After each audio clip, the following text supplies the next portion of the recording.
This is the One Piece Podcast, episode 795 for the week of Monday, November 13th, 2023. My name is Zach. And my name is Ed. My name is Steve. And my name is Alex. And on today's show, first from the Swim Fans Podcast and from our TTRPG podcast and contributor to the One Piece Podcast, Josh McKenzie is with us. How's it going, Josh? And storyboard artist, the thing that you do for a living. And from your podcast. Yeah. Hello, all you cool cats and kittens. Also from our podcast, one of the hosts of OPLA, we have Vero joining us. How's it going, Vero? Hi. It's great. And I've, of course, done the thing that I always forget to do before Scott, also known as Kaiser Neko, is with us. Team 4-star, just a all-around awesome creator. I don't want to pronounce your last name wrong, so I'm not even going to say it because I do that to everyone. Frerichs, is that? Yeah, Frerichs. Yeah. Okay, I was right. Believe Scott, how in are yourself. you? Yeah, me? Zach No. never believes in rehearsals. Zach's No. always just like, I'm just gonna, No, Steve, do we it were on too air. busy discussing my wine mom era, and so we never really got into that. It Scott, was way welcome. too much yaoi. And the YAOI, yeah. I mean, Yeah. it's the right group here. Welcome, Thanks for bringing Scott. me on. Yeah. First of all, how did you get into One Piece? Oh, wow. Actually, the way I got into One Piece is really fun. Because when I was a kid, I would go to a lot of anime conventions. And sometimes these electronics shows that my dad would bring me to.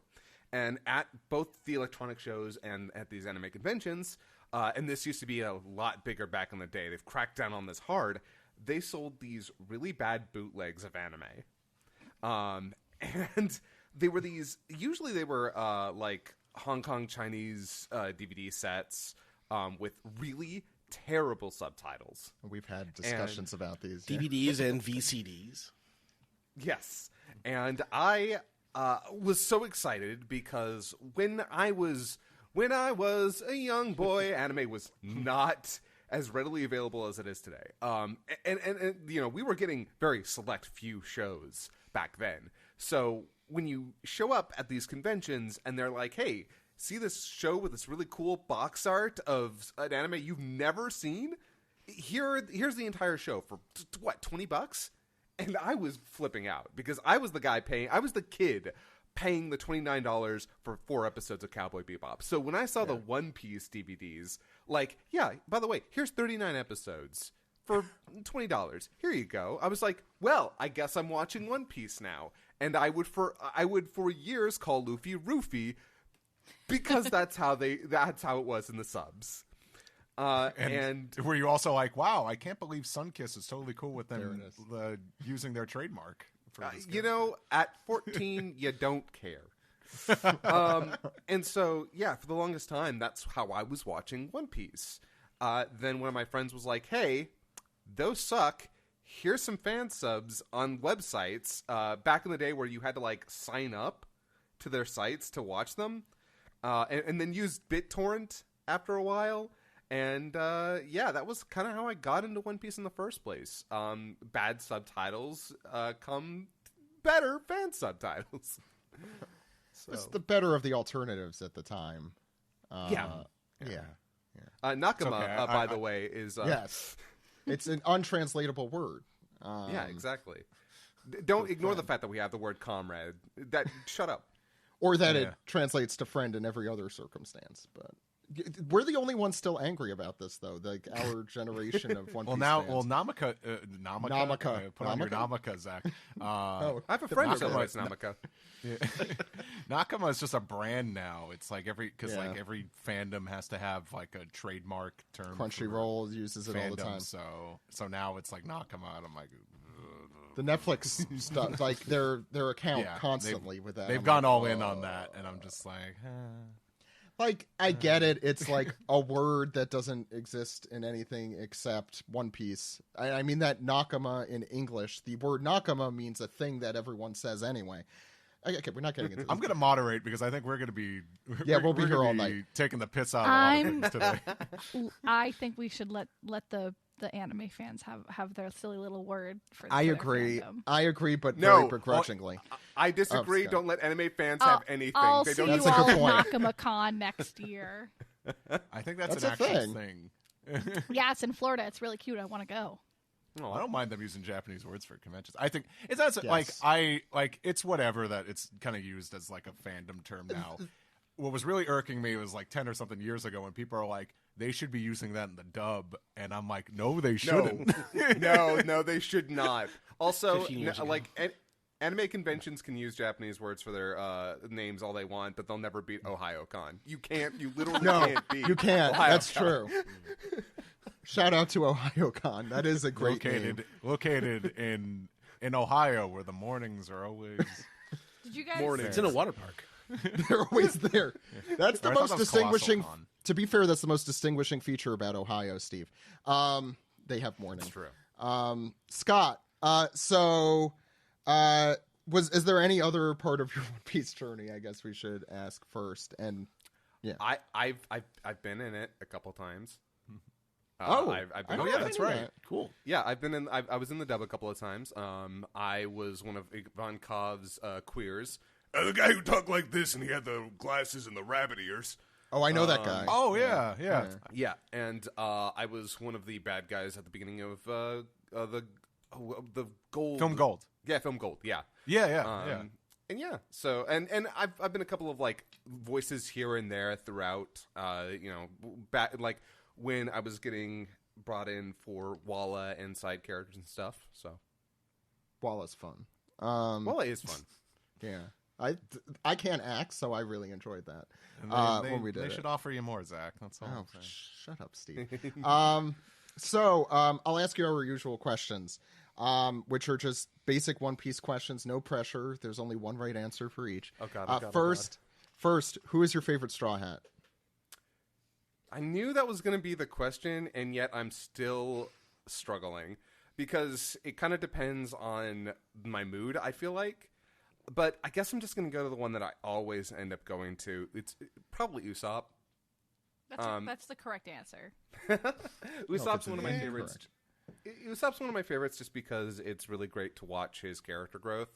All of the Straw Hats, in one way or another, do have some sort of growth going on. Sometimes it's more strength than personality, but I feel like Usopp is one of those characters who we've gotten to see grow and change a lot. And he kind of, it does sort of feel like as a character, he does sort of start behind everyone in a way, very intentionally.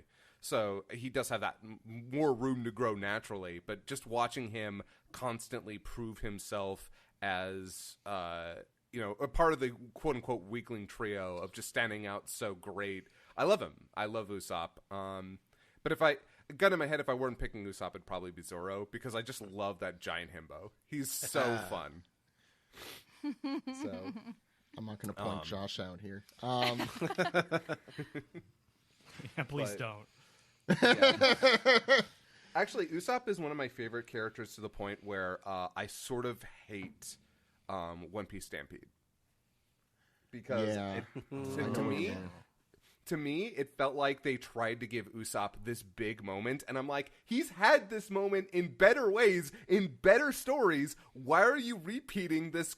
Like, other people are like, oh, they gave Usopp this great scene, and I'm like, this scene is just a repeat of his better stuff. It made me angry. I think Fan service. Yeah. Most of the movies do that, though. I like for the first 3 or 4 movies, the main bad guy was basically a facsimile of something that we had seen in the anime or before. And Stampede, I feel like Stampede's like an amusement park ride movie. Like it's just like let's just have fun and not think about it.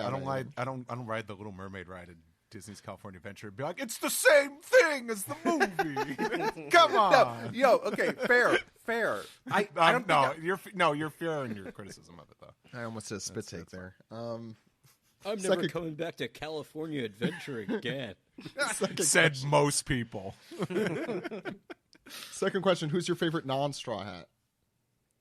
Non-Straw Hat. Trafalgar Law. Trafalgar is like, I don't know what it is exactly. I don't know if it's his know what it impeccable is. fucking drip. I don't know if it's his sick ass powers. I don't know if it's his fantastic backstory. I love Trafalgar Law.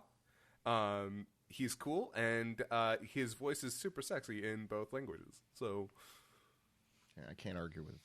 Yeah, I knew what it was. That's the correct response. That's the correct reasoning. I can't help it. He's so hot. You can just say that. We knew we were going to get there. Speaking of, who's your favorite antagonist? Oh, that's a really good question. It doesn't have to be because scaled by hotness, by the way. It could be. Yeah. I've just never. What else is there?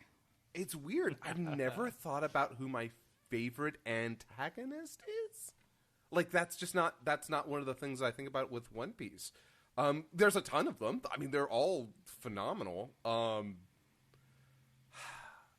I would probably have to say Crocodile. That's also the right answer. I think part of it comes down to bit of a fraud, but I love him still. He's one of those villains who I think sets precedence for the rest of the villains in One Piece.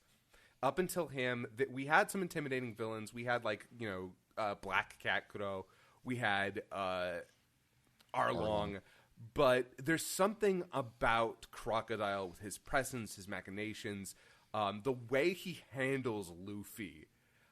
It's such a dire moment when he's hanging by that hook. I'll never forget that moment in terms of like, oh wow, this guy is actually really he's a big bad. He's not just the villain. He's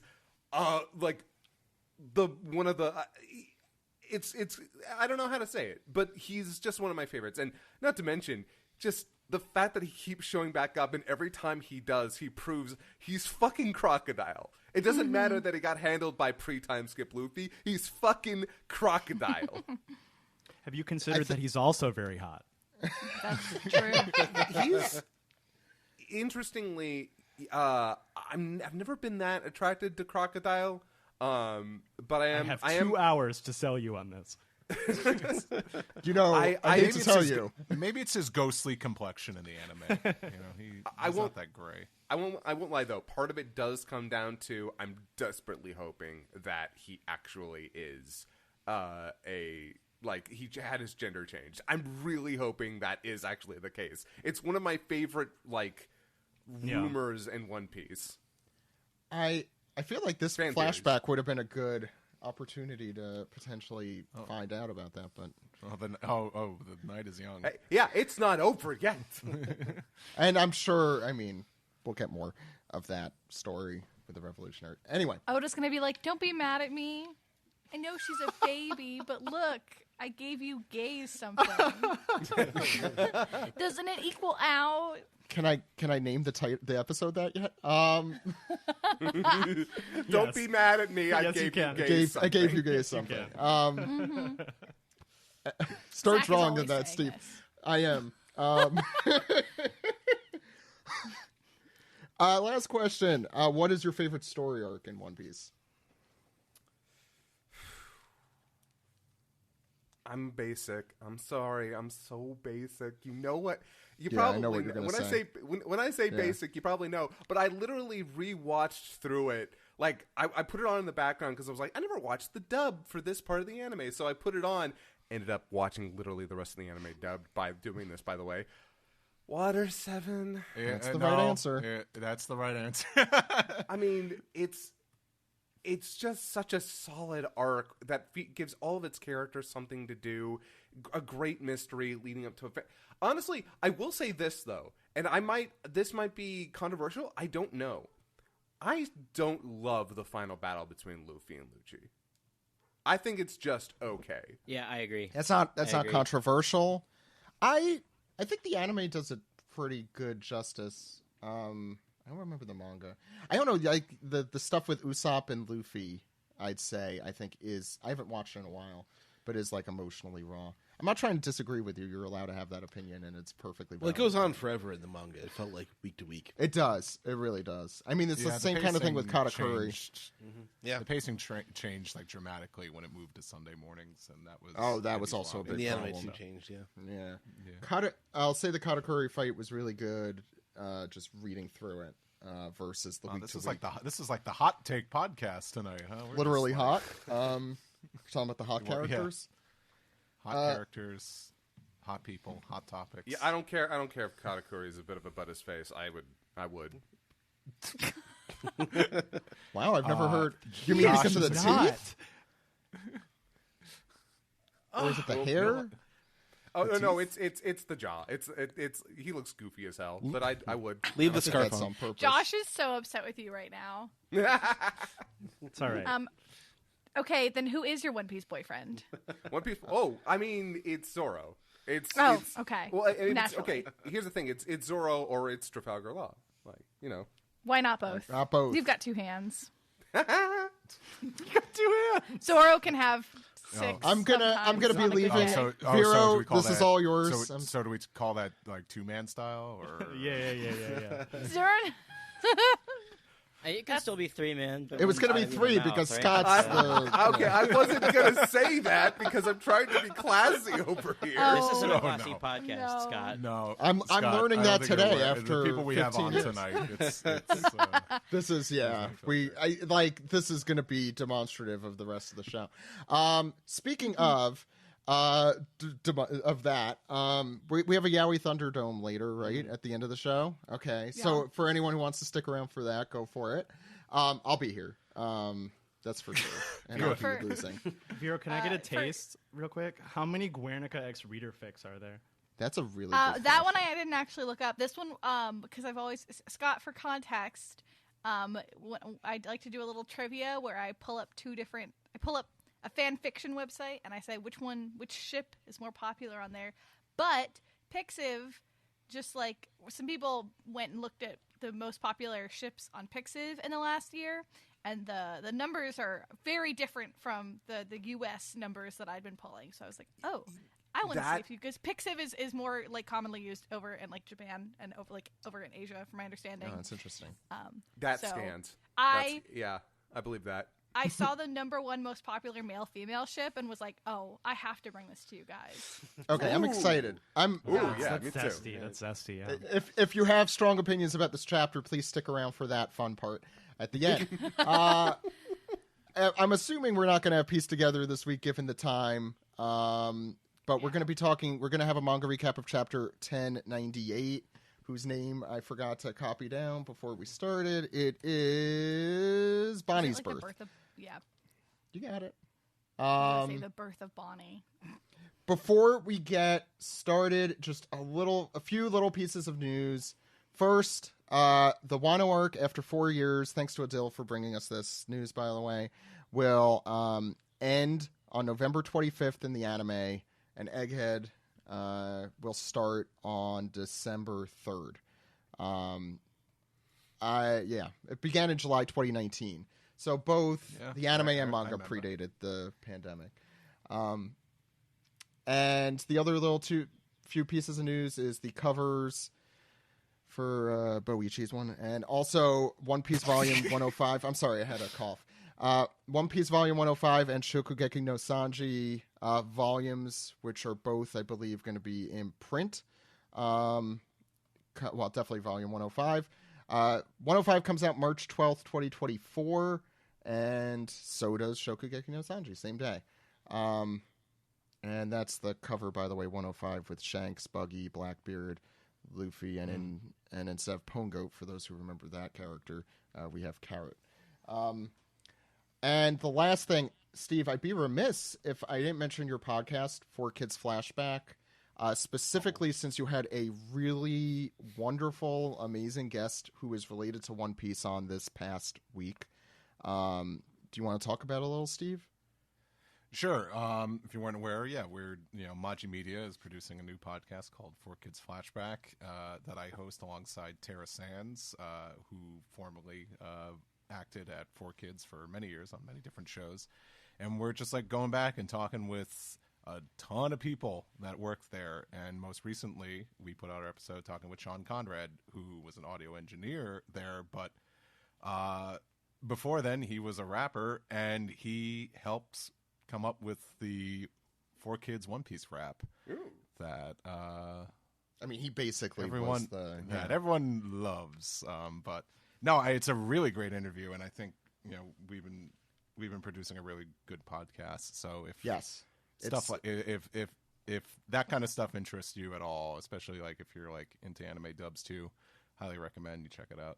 Tara Sands is Steve's co-host, and she's a voice actress, and she's a really like natural podcaster. Steve and I were talking about this the other day, how she kind of just fell into this and did it perfectly, like a right duck off to the bat. water. Like a duck to water. There it is. I'll also say, I think we called him like the Forrest Gump of the, like, just the fact that his life touches so many different things. Like, he's always kind of the guy in the background for so many, like, real things that have affected our lives. It's really incredible. So yeah, take a listen to that. That's enough plugging. Patreon.com/One Piece Podcast. I'd be remiss if I didn't mention that, but let's get on with the manga recap. Woo!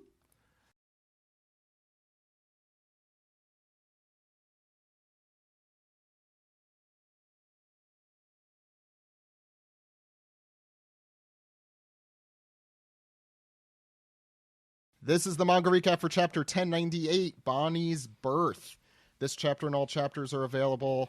I was going to say ad-free, certainly, but legal, free, and worldwide at shonenjump.viz.com and mangaplus.shueisha.co.jp.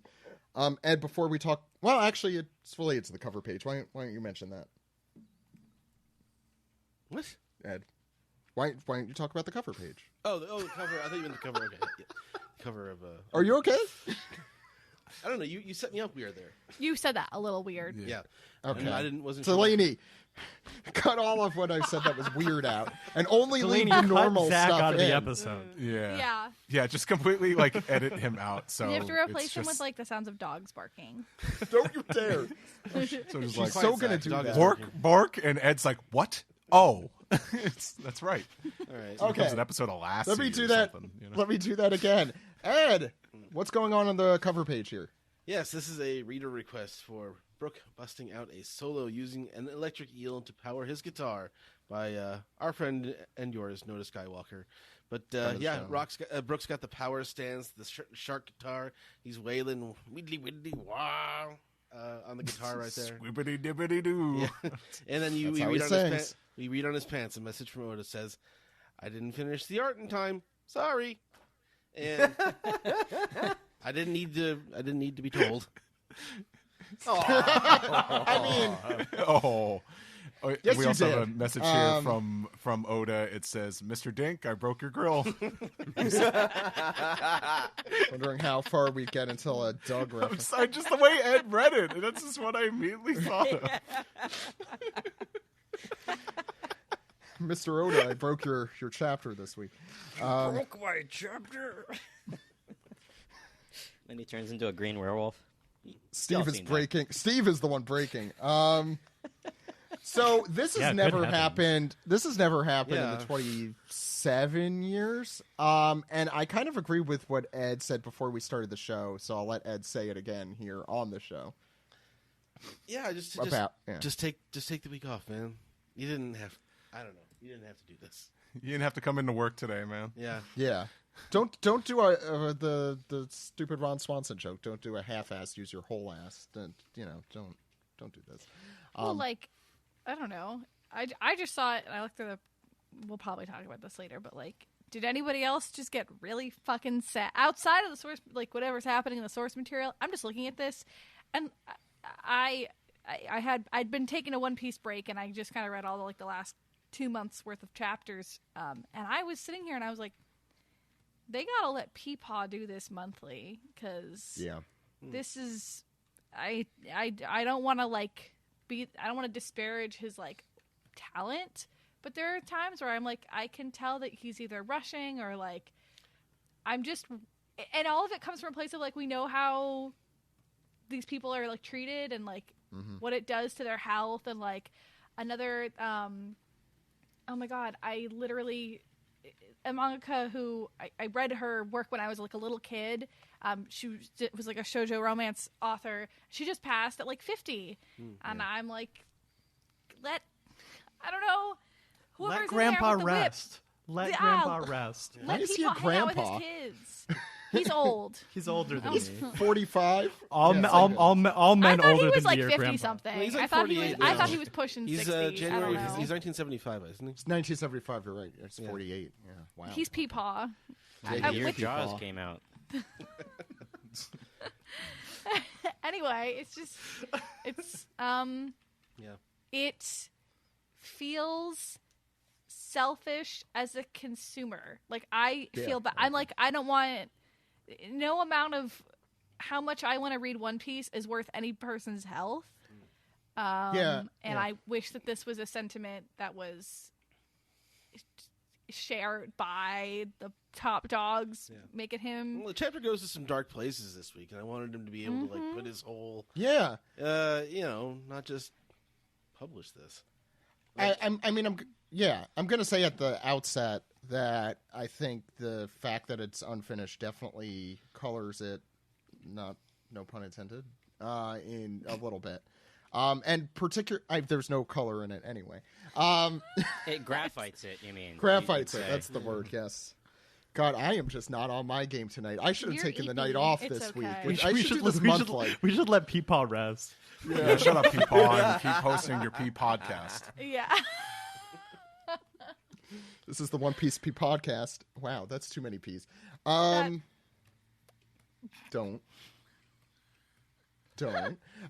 So that to say, I completely agree. When I hope I'm not calling him out, but when Steven mentioned that this was going to happen, I'm like, why? Like, Oda just never seemed like the author who would do that. Like with it's Tagashi, right? Like who has serious health conditions, probably for the reasons Vero mentioned, by the way. Still does those like sketches, and he's always talking about how much pain he's in. Like that shouldn't be. I mean, I think we'll be talking a lot about toxic Japanese work culture tonight, especially in the manga industry. So I'll leave that. I assume. Any thoughts on the cover page besides the note?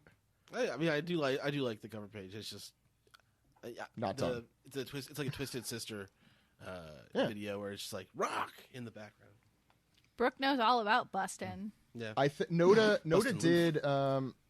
did tweet about it, saying he thought it would be like an awesome setting, and this is a good one. More Brooke. I'm always happy for more Brooke. Mm-hmm. Oda didn't have to do this one. No. Just saying. I mean, this probably took him like under an hour. I mean, just to put a cap on the conversation, if we want to talk more about it, we can. But he's also, it's beyond health, which I don't really think is the issue. He has the OPLA thing going along, and he's just trying to pack so much story into so little room. The last chapter was 13 pages, and it shows this chapter is still short, even by One Piece standards, is 15, and is not done. I've been seeing this happen with Horikoshi too, because I'm caught up with My Hero. I think it's the one reason why I read it. I'm going to say it's go ahead. And I'm not about to talk about the problems with that series right now, but I could look at it, I could tell I'm like, this dude is burned out. Yeah. My Hero is like, he put out a chapter that was 7 pages long. They didn't even have like an ending. Yeah. Yeah, that man is desperately trying to get that arc finished in a satisfying way, and it has taken its toll. Yeah, it's very unfortunate. I hope Shueisha's listening out there to They're the One Piece not. podcast in English. They're like, drop me more money. That's what they're saying. That's what Zach says to us every week. It is. Yeah, that's true. Steve, draw me more money. Yeah. Why don't you put 5 characters in the image, Steve? Can you draw me as a peepaw making a pot? No. Don't do that. Let's read the chapter. Let's read the chapter, Ed. Sure. So back Heroes at pot hosting for me this week. and the Revolutionary Army headquarters in Baltigo, requesting an announcement. Requesting aid. The rebellion in tummy, that's what I call a stomachache, in the South Blue is overmatched. Isn't that the suitcase company, Toomey? Isn't that what that... The rebellion in my tummy. Okay. We can't go. Our ship's already... Or this is Eva saying. We can't go. Our ship's already loaded with the injured from Goa Kingdom. We hear a voice say, Eva, I'll go. Don't even think of it. You've been pushing yourself too hard ever since then. And then we get an action scene of Kuma. He's crashing down and going to go to the battle, and hear people saying, "Huh? He's huge. Who is that? Where did he come from?" And so we get a little memory here of Ginny's been captured, and we see the pain in Kuma's eyes, and he's pissed. Yeah, even in his reading classes, he's pissed. I love those glasses, by the way. That's my favorite touch of the chapter. I'll say that on a positive note. So he remembers further. That's right. It seems a celestial dragon had his eye on her, and she was taken on a government ship to be that celestial dragon's wife. As Kuma is he's just in shadow with his mouth in shock. Very, very horrifying. But back to currently, we hear, we won! Finally, 3 years of war have paid off at last, and it's all thanks to the Revolutionary Army. We hear a transmission over I guess it's a black transponder snail. Or it's a dramatic silhouetted transponder sail. Oh, yeah. Dramatic transponder snail. Not melodramatic transponder snail. You don't want to go near one of those. I'm sorry, that was a bad joke. Our unit was wiped out by a surprise attack. It's the Revs again. The Revolutionary Army are the true heroes of the people. It's not really clear to me who's saying any of this. Okay, yeah. People in the I was going to background. interject right here. I have no idea who's talking, and this is this was like the second red flag of this chapter. Where I'm like, I think it's supposed to be. I think the crowd, Shadow right? Transponder Snail is part of the Revolutionary Army, and then I feel like the Marines are tapping into it. But that's how I read I thought that. it was the Vox Populi that was speaking, but Well, yeah, I thought I so, would say, too. yeah, because in the top left you see we won finally 3 years, and then I think that's supposed to be continued when we're seeing the flag of the Revolutionary Army. yeah. I'll say what I think is going on is he's trying to interpose the events that Kuma is having as a hero of the revolutionaries and a hero of these people with the actual pain and the fact that he is not at all happy with his current situation given what just transpired. And yes, it's confusing. I get what he was going for. If I could elaborate real quick in case someone just is listening and just feels like they have to point out for us. The black transponder snail is picking up a transmission from the Marines, and then I think we cut into That makes sense. the place where they're saying it, and I don't know. That is not clear. Yeah, It's the not very transponder snail thing is not clear. So I guess these are There's more no setup. of You kind of have to set it up in a previous panel but before you just wait, focus on it. Wait. You're saying the transponder snail is the Marines talking? I thought it was. Because the No, black it's a transponder. continuation of the Bonney lines. No, Everything in that little halo is supposed to be Ginny. whatever's talking about Bonney. Oh. Or, Gin- sorry, you mean Ginny. To be fair, Oh, okay. Oh, That's It's what I thought, supposed too. to. I think we're getting Yeah, there we go. there's two here's things back and Ginny's forth, back and forth. backstory. It's in his head, kind Here's of what's thinking about it. happening. We've got a backstory and a backstory happening, and he's posing that next to it. So it's supposed to be he every time everything that in little those halo speech is supposed bubbles. to. Yeah. Yeah.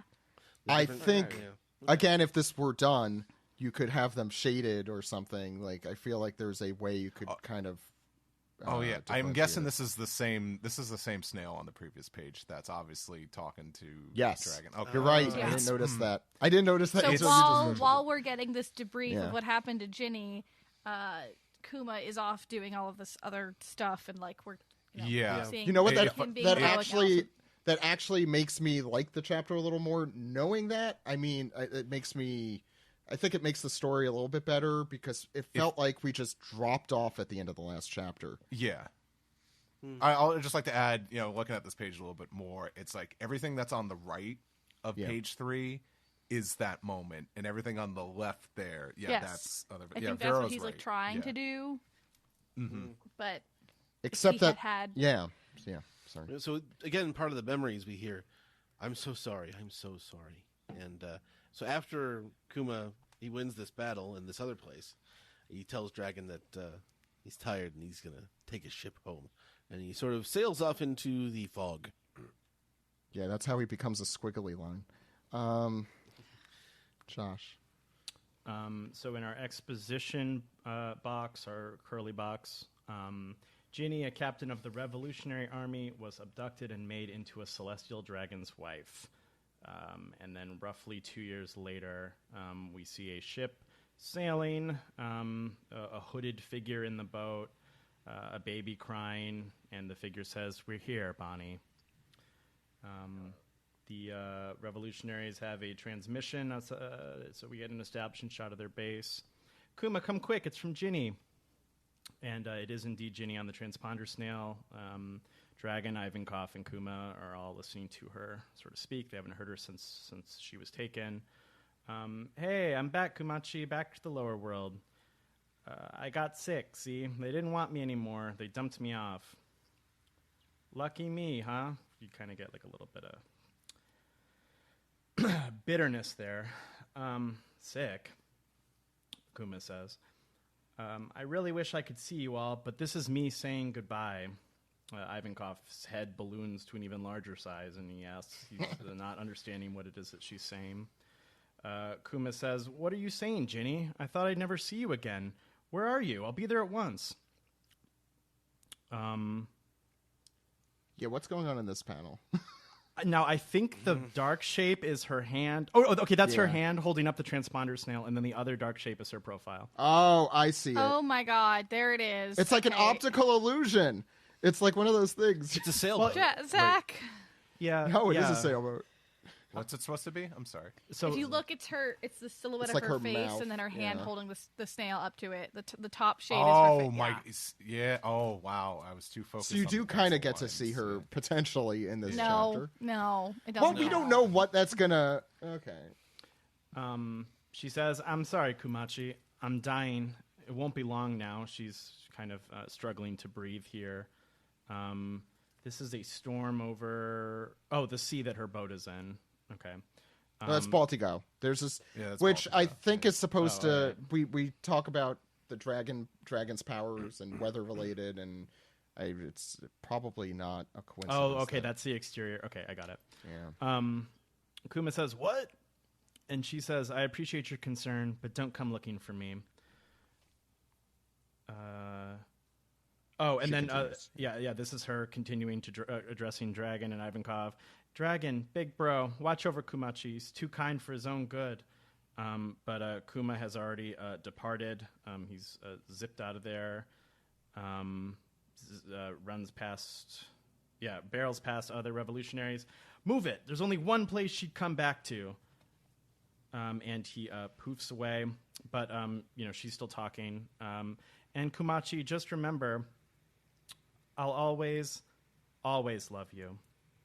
And she hangs up the transponder. She hangs up the transponder snail. And Kuma's back in the Sorbet village. "Kuma, you're back? Where's Ginny? Is she here?" Steve. We go to the next page, and we get an exterior of the church, and this is, and I think this is Kuma like asking like, "Where's Ginny?" And someone says like, "She is, but her face and body, all of her skin, turns blue and hard as stone after it's been exposed to natural light," she said. And yeah, we see some really grim panels here. We see obviously Ginny's hand here covered in those blue stones here next to the receiver from the transponder snail, and just a grim look and just tears forming in Kuma's eyes. And we get flashbacks to like Ginny as we knew her throughout the ages, when she was super young, to her preteens till her like early 20s, and just like, and her just like showing her affection and love for Kuma during all those. And in the middle of those, we see Kuma obviously holding up her body. And I think this is someone else saying, "I wonder what happened to her." because he's probably just like so devastated he's at a loss for words.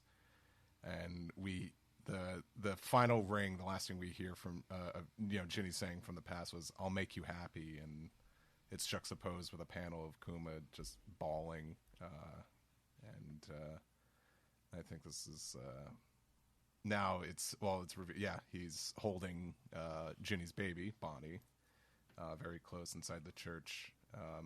And here's some elderly folks saying she crossed the sea by day to ensure her baby lived in case anything happened to herself. Somehow she made it here, and Bonney is crying, and so is Kuma, and like a baby. And we get this beautiful shot from behind Kuma in the church, and we see like all like the seats and like the big cross up there. And with the light coming in through the windows, and he says, "Don't worry, Ginny, I'll raise your daughter." And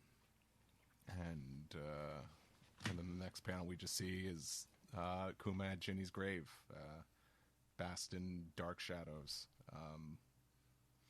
And then some time passes, and and then we're exterior of the church again, and Oda does the thing I like what he does when it's rambunctious inside. It's all the exterior is all distorted and bouncy, like it's in Toontown or something. And we hear, "No, all wrong. The bottle's at the wrong angle. You're drowning poor Bonney in milk. Here, let me do it." And he's like this, we hear someone say, "She's so darling." And someone says, "She needs an iron cage to sleep in. If you roll over, you'll crush her." Guys, don't co-parent if you're afraid of that happening. Just co-sleeping, you mean? separately. But always put your kids in iron cages. Co-sleeping, you're right. Co-sleeping.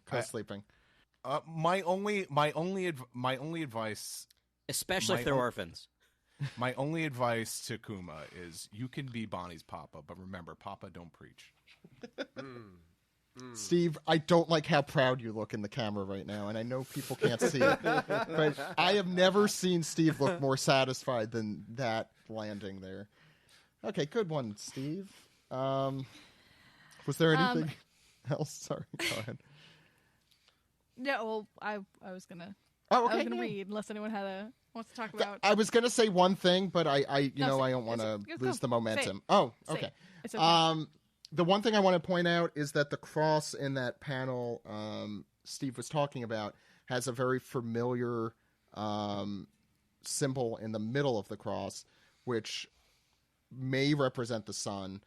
We saw it, I think, recently with not this flashback, the one with Sabo and stuff in Marijoa recently. It was also on Luffy's kimono thing in Wano. It's been a pretty present symbol. I assume representing the sun, or I think people have also, if we're really crackpot theorying it, representing the moons, like in the O'Hara model. Did you ever notice if you take out the two circles in like the bottom left and the bottom right on each side, it almost kind of looks like a celestial dragon? That's when I think we mentioned that on that episode, whenever that was. Okay. It feels recent, but it was I remember this discussion, but But I think I've been saying one of the things that confuses me about this is like, how does religion work in the One Piece world? It's not just Jesus Christ is in the One Piece world, you know? That's not Jesus Christ Nika too. was on that cross. I know, he died. He died for your son. I thought Kuma did. For your son. That's actually good. The Son of God. The Son of God. Oh, wow. He died. Okay, I gotta write both those down. But no, I'm not drawing Luffy on the cross. Why not? Wait, that's the because episode I'm not a image. Japanese cowardly. animator. That's You're why. cowardly. That's the episode image. Yeah. Josh will do it, right? Someone's gonna get that. give someone's me gonna money. get that tattooed, and I'm just gonna feel even worse. Okay. So now we see Go ahead. tiny little Bonney chugging some milk. Oh, look at her go. She's a champion drinker. She's got Ginny's appetite. And then Kuma thinks of little Ginny complaining that she's still hungry. And Bonney does the same. And I guess too mad when I first read this chapter, and now I'm like, oh yeah, she's always eating. Okay, that's cute. And then a really, really, really cute close-up of Kuma's face, that very gentle, fatherly smile.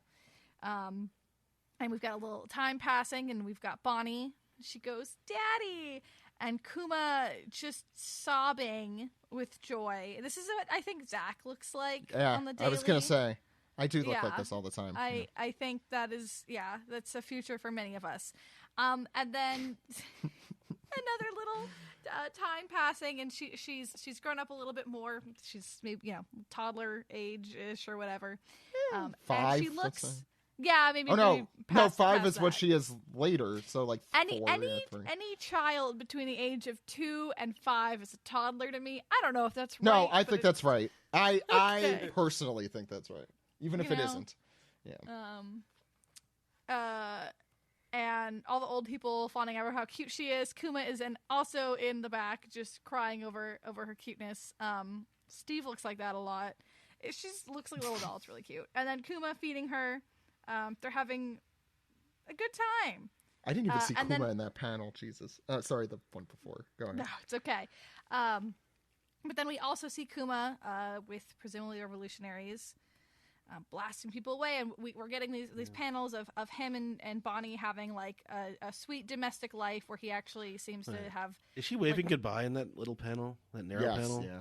Oh, I didn't even realize that. Yeah. He's just a single dad trying to do his best. He's just a single dad trying to help lead Overthrow a revolutionary army. Who among us fascist regimes, would not? He's like Che Dad Vara. Let's not use that one. I'm gonna write it down, but I don't like it. The panel on the next page of him and her in the bath is fucking adorable, and then we see him just like, get to the chopper, like holding in the middle of like bloodshed. That is what he's doing. I mean, somebody. He's kind of a Terminator. This is the plot to Commando when you think about it. So it's Sure, if you've seen Commando. And then the next panel, we see Kuma and Bonney petting a deer. Come on, give them back the air. And then we have them sleeping together in her little iron cage because he really will crush her. And then we see Sabo and Kuma training to give us kind of a timeline of what's happening. Baby Babo, that's him. Baby Babo. It's Bobo. Baby Bobo. Baby Yeah, Bobo. go ahead. And then in the church we hear some clonking. Kuma, what are you doing, man? Why shutter all the windows in this church? And he's tirelessly boarding up the church and shut the door, which I'm a hit line from everybody's favorite Panic at the Disco song. Great. That's for the millennials out there. Thank you. My favorite I can episode make of Mad Men. references nobody else gets. I'm so seen.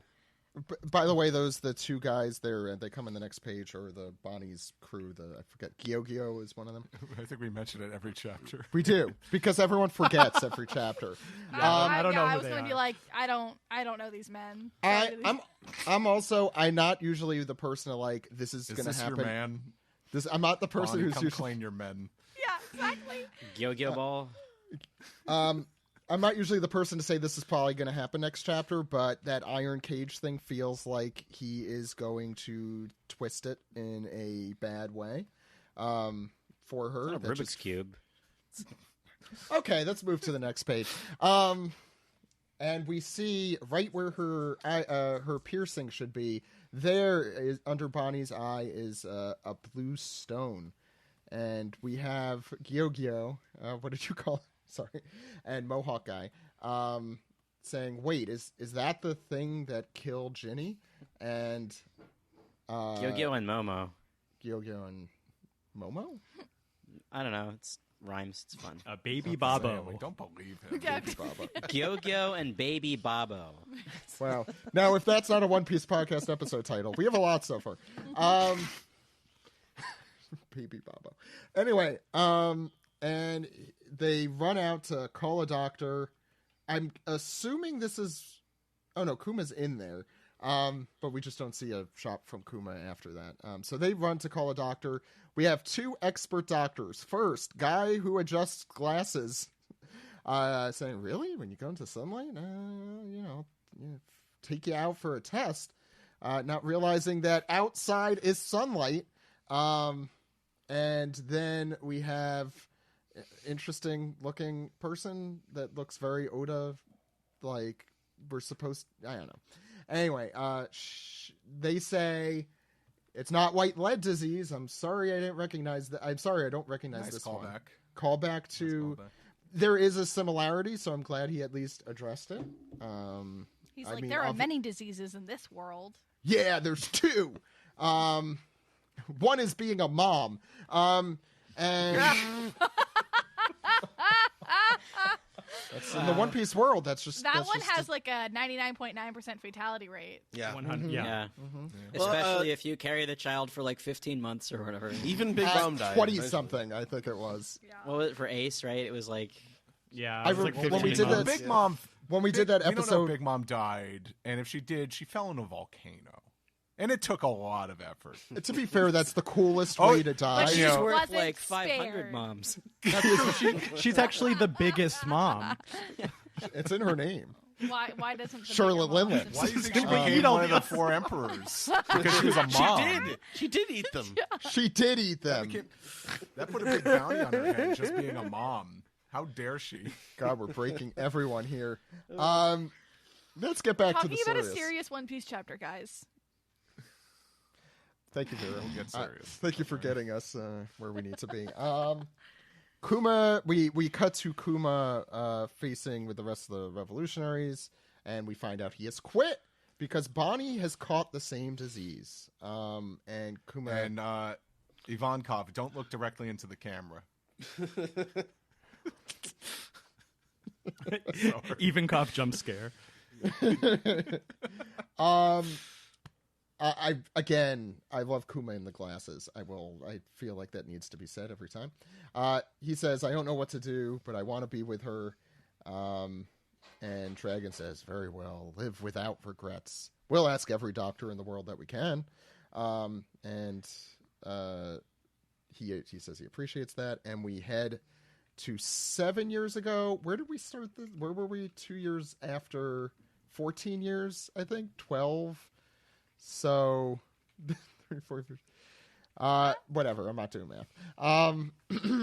And run away because here comes Bonney.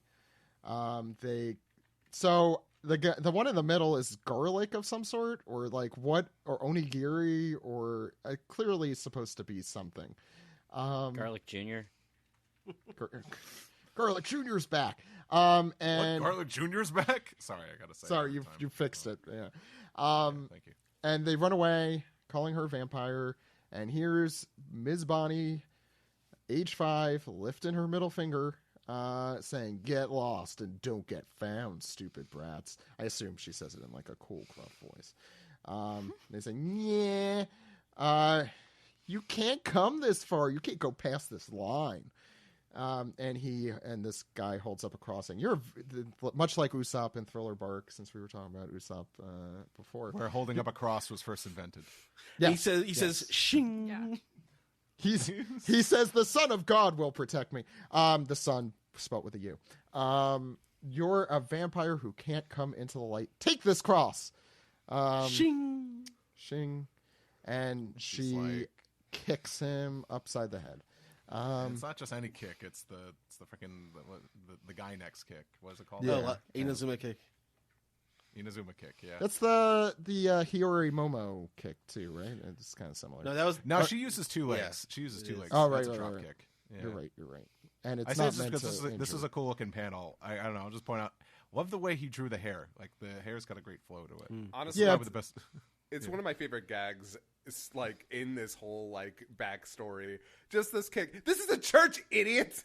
It's so good. It's Oh yeah, so good. I didn't even get and planning to chase them out there. This is not a quickie mart. Alex. I like the little drawing of her as a gremlin in the bottom corner, though. It is Yeah. really great. And the That's top, response. and the Yeah, top. the top too. Yeah. I will Yes. say it's not like Oda has never done this trope before, but this is a very accurate depiction of how kids bully other kids. Yes. Pretty Yeah. much. You And know, he's usually good with that, I feel like. if there's something. I like the juxtaposition, by the way, of these two panels of Kuma and Dragon next to each other, because it's like, here's a good dad and here's a bad dad.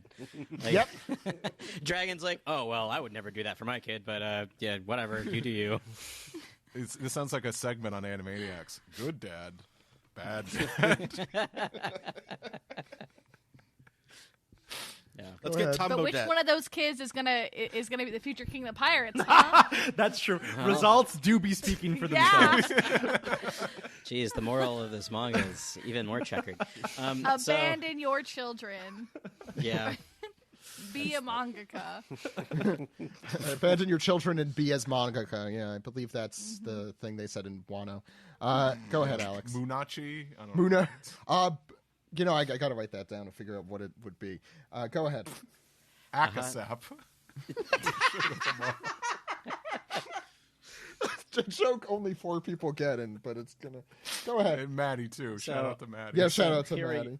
Here we go. Kuma tells Bonney, please just don't go outside. Even the doorway makes me nervous. And then Bonney, ever the precocious little child, says, you're such a chicken, Daddy. I'm just kidding with them. And then he says, well, don't do it, even as a joke. And she says, I won't. I don't want to make you sad. And good dad Kuma gives her a big snug and says, oh, you've grown up to be such a good girl. And she tells him to stop it and calls him a crybaby. And then she's Doesn't she still call pissed Luffy a off. crybaby or something? Or am I She thinking sure of somebody does. else? No. Okay. Yeah. Right? Or am I What thinking was of? Luffy? No, Luffy calls her a Luffy crybaby. calls her a Yeah. crybaby. Sorry. Because- I had oh no, backwards. I don't think he calls her a crybaby. It's just like, that's why you were crying all night long. Like, I mean, yeah. There's 1,090 something chapters. I could be mixing 2 of their characters up. It's okay. There are 1,090 something chapters of this. Sometimes more. Wow. Anyway, she's still grumpy, and she says, you know what they did? They made fun of my face stones again. And she kind of plays with her her face stone and says, isn't that weird? It's a disease. I can't help it. And this is my favorite panel of the whole the whole chapter. His Kuma's giant ass face just drops in front of her and goes, what, your jewels? And she's like, yikes. Bartholomew Kuma hungry. Yeah, he got a big old head. He's a bear. Grr. And he says they're just jealous because it makes you look so beautiful. I have a theory about this panel. Yeah? I think that Oda was drawing this panel with Kuma just being there talking to her, but then realized this looks terrifying. She's going to be frightened when he just shows up. I don't think he drew that panel expecting that face to be so frightening at first, and it was like, nah, this is terrifying. I also forget who in our group mentioned the jewels being jewelry Bonney. That epithet. Yeah. Probably everybody. No, I know. I thought pretty he clear, I meant family think. jewels. Family jewels. Because Family he got it from her jewels, mother. Aha. Right in the family She did- jewels, boy. She did get him from her mother. Yeah. That's true. Maybe she's Yeah, name the episode "The Family Jewels."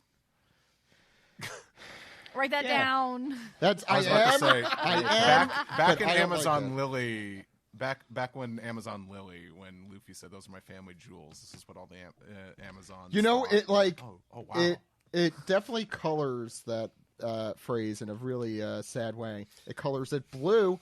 Okay, what's next? This is like the I don't most- want to undermine this. the This most is Game of very Thrones thing sweet ever. of Kuma. Yeah, Yeah. but this is very sweet of Kuma not to let this Yeah. be Yes. a detriment to Bonney. She's Bonney is indeed a crystal gem now. So she's been endowed. Yes. yeah, so, she's truly outrageous too. Yeah, that's right. Fucking hell.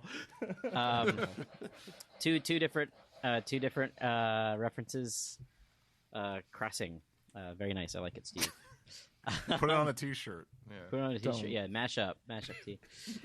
Anyway, Bonney enjoys this this framing of her disease, and she says, "Hee hee, you think so? Yes, I love them." He says he's a great dad. Kuma's an awesome dad. He rules. He is. He is. This also, this next bit really gets me too. He goes, after you're cured, Bonney, if we went on a trip, where would you want to go? and they're playing blocks, and it's so cute. They're in this boarded up church, but she's got all the toys that she wants. That he's. This is what my house looks like. Do you have a little teddy bear with a little Kuma hat too? It. Oh no, I have a giant cross, but no. He Bonney proofed it. Yeah. Better. And she goes, do you know about Sky Islands? And of course the audience is like, I mean, yeah, duh. Like 1,000 Idiot. chapters. No, I do. Everybody knows that, you 5-year-old. They could have skipped Do you it. know? No. Do you know about Certain Sky One Piece Islands? fans. Oh, you mean nobody's favorite arc? Yeah, I know about that. Whoa. Now that's a controversial thing. Love it, Scott. Just putting it out Let's say there. things you can't take back here. Let's not say things you can't take back. Okay, so anyways, we'll get to you later. We'll get to the least favorite arc in a second. Go ahead. I said nobody's. I said nobody's favorite. I said nobody's favorite. I didn't. That's say not one. true either. That's wrong. still the wrong. That's still wrong. You're wrong. They're gonna Scott, put you Scott, on you trial. no longer have and a you're gonna heart have out. to You're defend getting that. such a lashing. You're getting such a lashing. All right, so Kuma seriously hasn't read the manga though, because he goes, "There's islands in the sky," and then as she looks through the Bible, she says, "That's right, I saw it in a book." The He's Bible. like, "Oh, that's just the afterlife, sweetie." She's like that. Yeah, that's heaven. Yeah. But then Kuma says maybe Nico will be there since it's so close to the sun. Doom da da da da da. Oh no, that's what That's sorry, that's Kuma's what doing Bonnie's it. saying. And then she's like, I bet you'd be excited about that, Daddy. And then he starts doing his doom da da da da da da doom da da. Don't you dare, Steve. And hi, Daddy. Don't. Kuma says the sky would be a huge adventure. Maybe we'll do that once you turn 20. And where was your 19th going to be? And she says Fishman Island, and she's doing the Nika dance too. It's very cute. 19th is very never sweet a good birthday. That's it's just Oh, not as exciting. it's like, oh wow, Bonnie, you really want to go to all the unpopular arcs, don't you?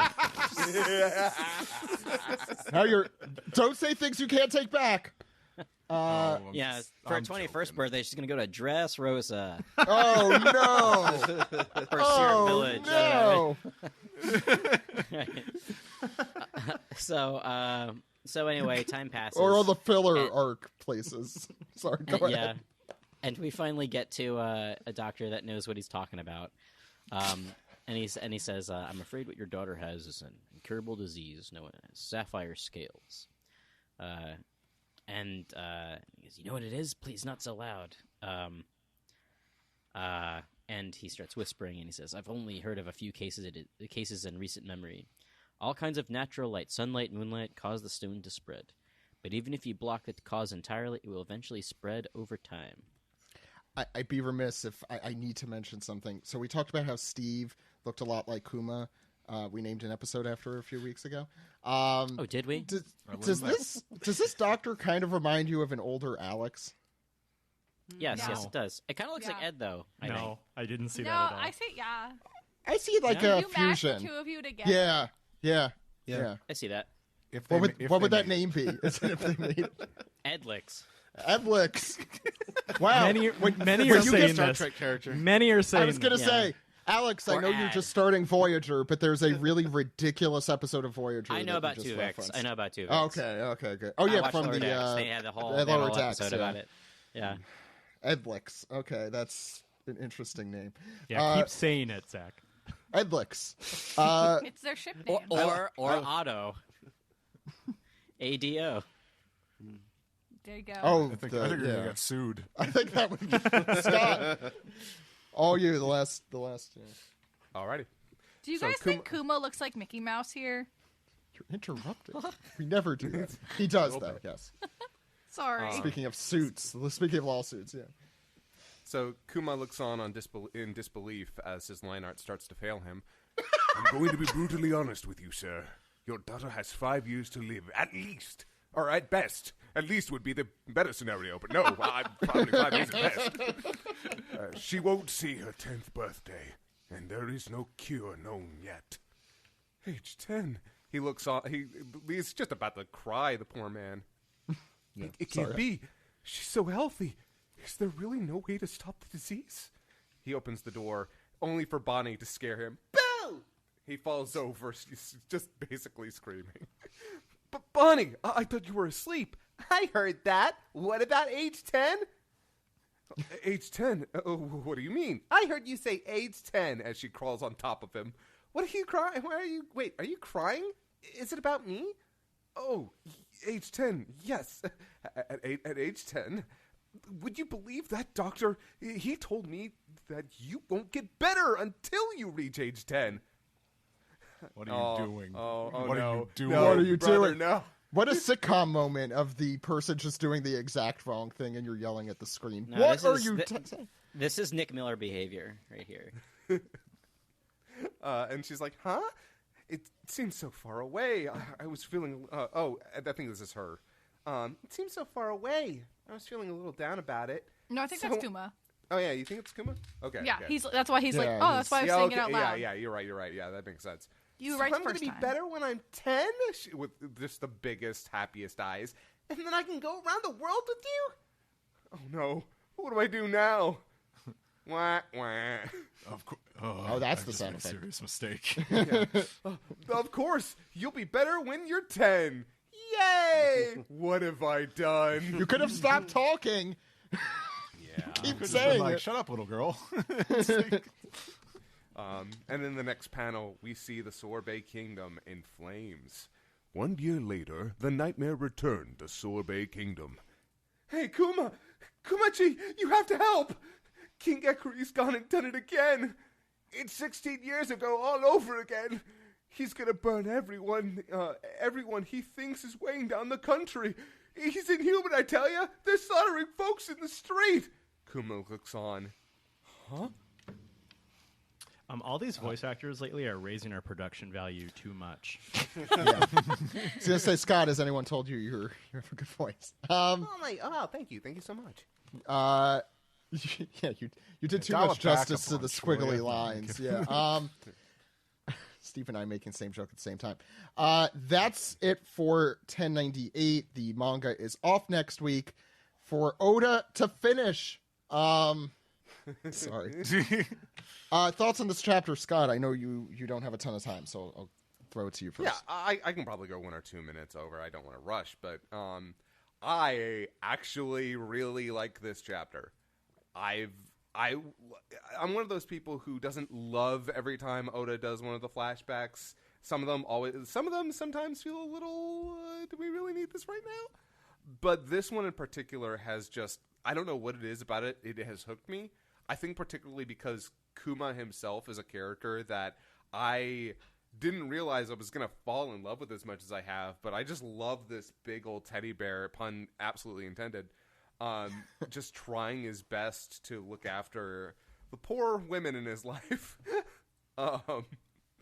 And he's just, and this whole story with Jewelry Bonney has been fascinating for me, especially learning that, oh, she's 12. Okay. Yeah. Look at bunch of Jewelry Bonney fans out there looking at some choice fan art they've saved, wondering if they need to do something about that right now. Getting their lighter out. The SWAT team is at the door. Just like, I'm gonna move this to maybe the recycle bin or I like that the SWAT team is reading the manga chapters and like, oh, now it's time to get the. Now lighter it's out. time to move. Yeah. Yeah. I was talking with one of my friends, and I'm like, "Oda's a devious motherfucker by doing this. This is just like, damn, man." I wonder if Chris maybe Hansen Oda- reads One Piece. Also, it does, like, it's amazing though. If you look at Bonnie's character, it's amazing how this explains why she is the way that she is. Like, true. it's phenomenal post hoc storytelling here. I love it. But yeah, I really liked this chapter, squiggly lines and all. I must say, I wasn't going to say it earlier, but as unfinished as a lot of the art is, somehow it's actually giving it a lot of character in certain scenes. Like that scene in the church. Yeah. I don't know if he would have drawn it like that if he weren't so busy. But with the way way that he did it with the what it feels like chalk smears or charcoal smears, like it looks so good. I love it. It's such a cool effect. And I don't know, I really like this chapter. It's like top to bottom. It's got some really good gags. It's very emotional. I dug it. On the art, since I'm also not a resident artist here and we're surrounded by them, I agree with you. I think at times it detracts and at times it helps because it is such a grim chapter. Anything else, Scott? I feel like this is the first time I've seen a shonen manga allow a character to flip somebody off on it forever. So I don't know why that stuck out to me, but it feels like a lot of modern manga has become a little bit more sanitized. So it's I don't know why, but it's like, oh hey, cool, Bonney gets to flip people off. That's good. Yeah, I mean, in the Dragon Ball anime, they were just flipping the bird like it was like wrestling in the 90s. So just everybody would be doing it. Yeah. But besides that, no, a really, really sweet chapter. I'm very curious to see. I'm going to assume that something to do with Kuma's power of being able to like remove pain and certain illnesses might have something to do with the sapphire scales. But as we know, he has to take on, or at least that damage, that it has to go somewhere. So I'm wondering if part of him being turned into a robot has to do with him taking on the sapphire scales. I'm very curious to see where that goes. Vegapunk is also a question mark. Scott, since you have to head out too, where could people find you? And what are you up to that you want people to know about? I really appreciate you thinking about that. You can find me on my Twitter at Kaiserneko, KAISERNEKO, or you can check out all the stuff that I've made with Team 4-Star over on YouTube. Just Team 4-Star, all one word. If you're a big Dragon Ball fan and haven't seen Dragon Ball Z Abridged, let me tell you, it was a labor of love that lasted many, many years. And give it a watch. What rock were you living under if you haven't heard of Team 4? No. I don't expect anyone to ever know about us. No, it's formative, I think, for a lot of people, myself included. You all did a great job. Like, I can't speak highly enough of Team 4-Star. Thank you. I hope we can have you back to talk about finished chapter. Sorry, to talk about another chapter of the series. I would absolutely come on if you want to bring me on again. Thank you so much for bringing me on for this one. I'm actually really glad this is the chapter I got to read with y'all. Yeah, no, I'm glad you're glad because it's completely random. I know, right? I'll throw Josh. What were your thoughts on the chapter? So what I like about the chapter is that I think what's great about Kuma and Bonnie's relationship is this sort of continued theme of sort of choosing one's family, choosing one's person who is to inherit your will. Right, so I like that she is this child of somebody that Kuma loved very much, and so this forms the basis for their relationship.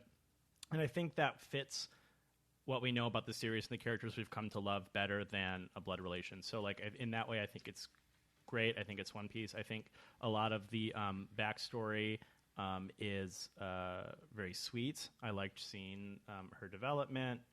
I liked seeing their relationship evolve. I didn't mind the art that much. It was like a little bit unclear. But sort of like what Scott was saying, it reminds me a little bit of the last episode of Evangelion, where it's like this is fast and loose storytelling, baby. Like this is the raw shit. Ed just left, but there was another series that like did that black and white thing because they ran out of budget. Was it Gun? What was it called? Gungrave? Is that what it's called? Did Gungrave do that?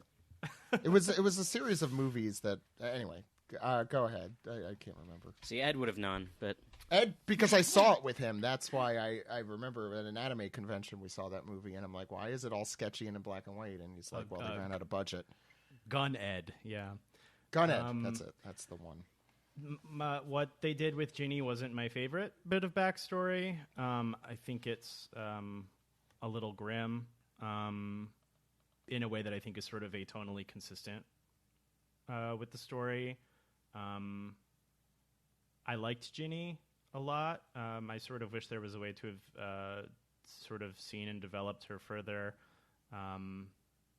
But I thought the chapter was okay. I'm interested to see where this flashback is going. I think the pacing's a little fast. I think it's a little rough and ready, but I think it has some potential to see where it goes. So. I'm trying to go from positive to negative, and I'm trying to figure out who is on the scale here. To be fair, I didn't know where Scott landed. Steve? Okay. Oh boy. Wow, Don't fuck this up, Steve. Yeah, fuck this shit up. There's if I could quote a cinematic masterpiece, Star Wars Episode 3 Revenge of the Sith, there are heroes on both sides. This MF is quoting. Can that be that episode title? If I can quote cinematic masterpiece. Star Wars I knew immediately it was going to be something really stupid. Can it just be me, like at a podium, just like yes, with the big poster? Just in the reuse the background. same art from the other week, but put a podium in front of you. with the Kuma, and he's facing the wrong direction. He's just facing the. So I heard that the chapter art was unfinished, so I tempered my expectations, and I almost want to chalk it up to a little bit of brain fog, waking up in the morning. I did read this on my phone, but there was a lot of hard to read stuff here, and it took it took a village to kind of figure out panel layouts and all that, and I'm gonna be like, oh no, like, Kuma's face is sketchy. I don't know who this is. Like, it's not that. I think I praised Oda last week for, even though his pacing is a lot more breakneck, he's still able to get the major points across, the emotional beats of this flashback. So I still thought it was a success. I loved last week's chapter. Yeah. This one I was not a fan of. I think a lot of key moments were handled through exposition and dialogue, and not so much seeing it. I want to show don't tell. I want to see this, and kind of talking about Togashi earlier. It's very apropos because from what I've seen with some Togashi chapters where it's just mostly speech bubbles. That's bad. That's not. You're not using the medium to the best of its abilities. Write a book.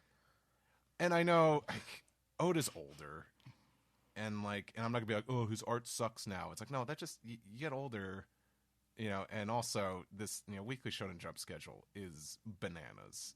18 pages of manga a week, even with a team of assistants.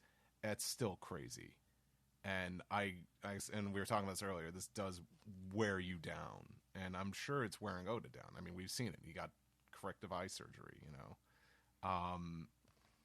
and I just wonder if he realizes I think Oda's is very ambitious, and I'm sure and I can relate to this way as an artist. There's so many things you want to do, but time constraints limit that, and sometimes you kind of have to work with deadlines and constraints. Because sometimes something really good comes out of constraints. It's if Oda wanted to, Oda could have worked on this chapter for a year.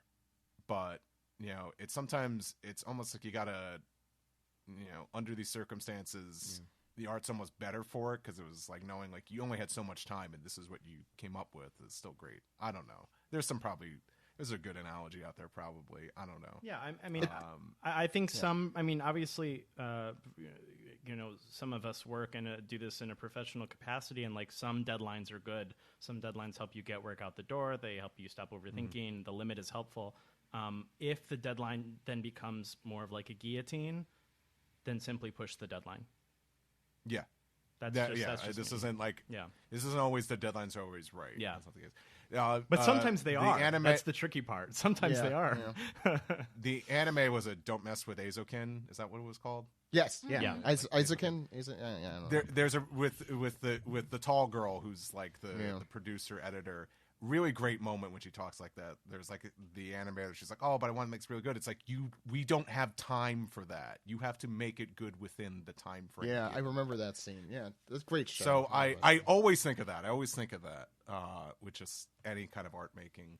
Yeah. And I feel for Oda. It's like he's probably like, yeah, like I'm getting older and there's so much story I still need to tell, and I realize now, I have less time than I did when I was younger. It's like there's less chapters in One Piece ahead of me than there were back then.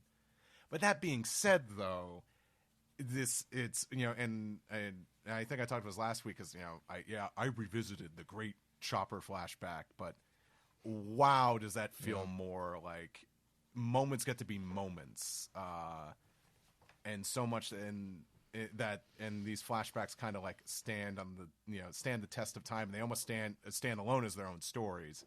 Vignettes maybe is a term that got thrown around by some of us in like some discussions. That was me. Like I think of a lot of these flashbacks. They're great stories on their own. I'm getting worried that One Piece flashbacks are starting to become like cameo drops, Yeah. And it's just like because it's great.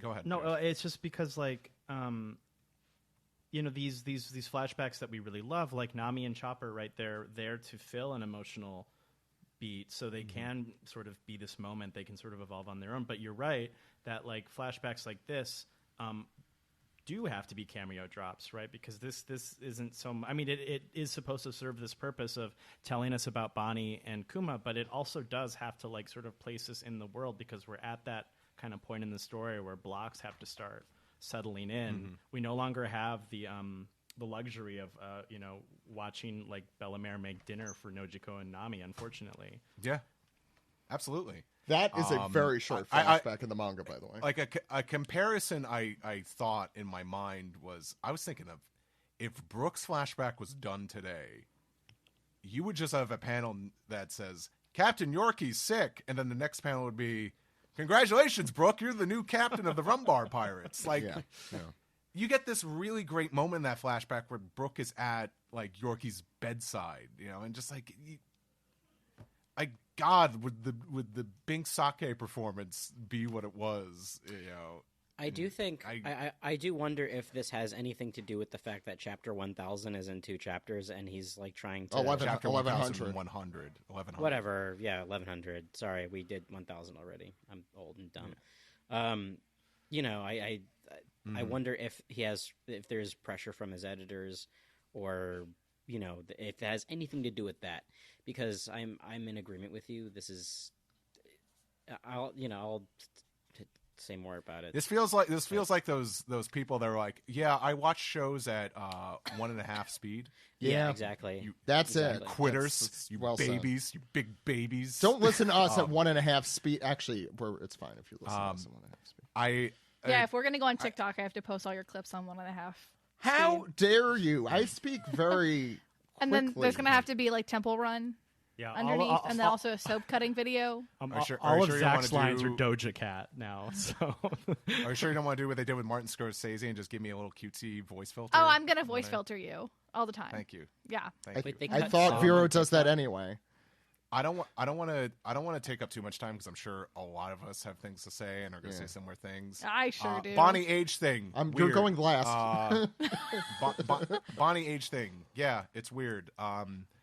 Yeah, like you'd be like, oh, Sanji never got goo eyes at her. I'm like, yeah, but she's still drawn in the male gaze. I mean, she was introduced in this arc after she was saved by like Jinbei. She's topless, So. Vero, just speak. Can Vero go No. next? I'm writing notes. I'm gonna give you your chance, because I said, like, all I'm gonna say is like, yeah, this is weird. The one thing I want to talk about is I don't know if enough people. I was really bothered by something else, and I don't know what the consensus is here, but with Ginny was a character I was really falling in love with really quick. I really like this character. And then when she just basically gets kidnapped, like, and it's not just because like, oh, the Revolutionary Army, this branch was fighting a battle and they lost. It was they got attacked because a celestial dragon wanted her as a slave. Is that why they attacked in the first place? We don't know. That's Yeah, the I problem. don't think.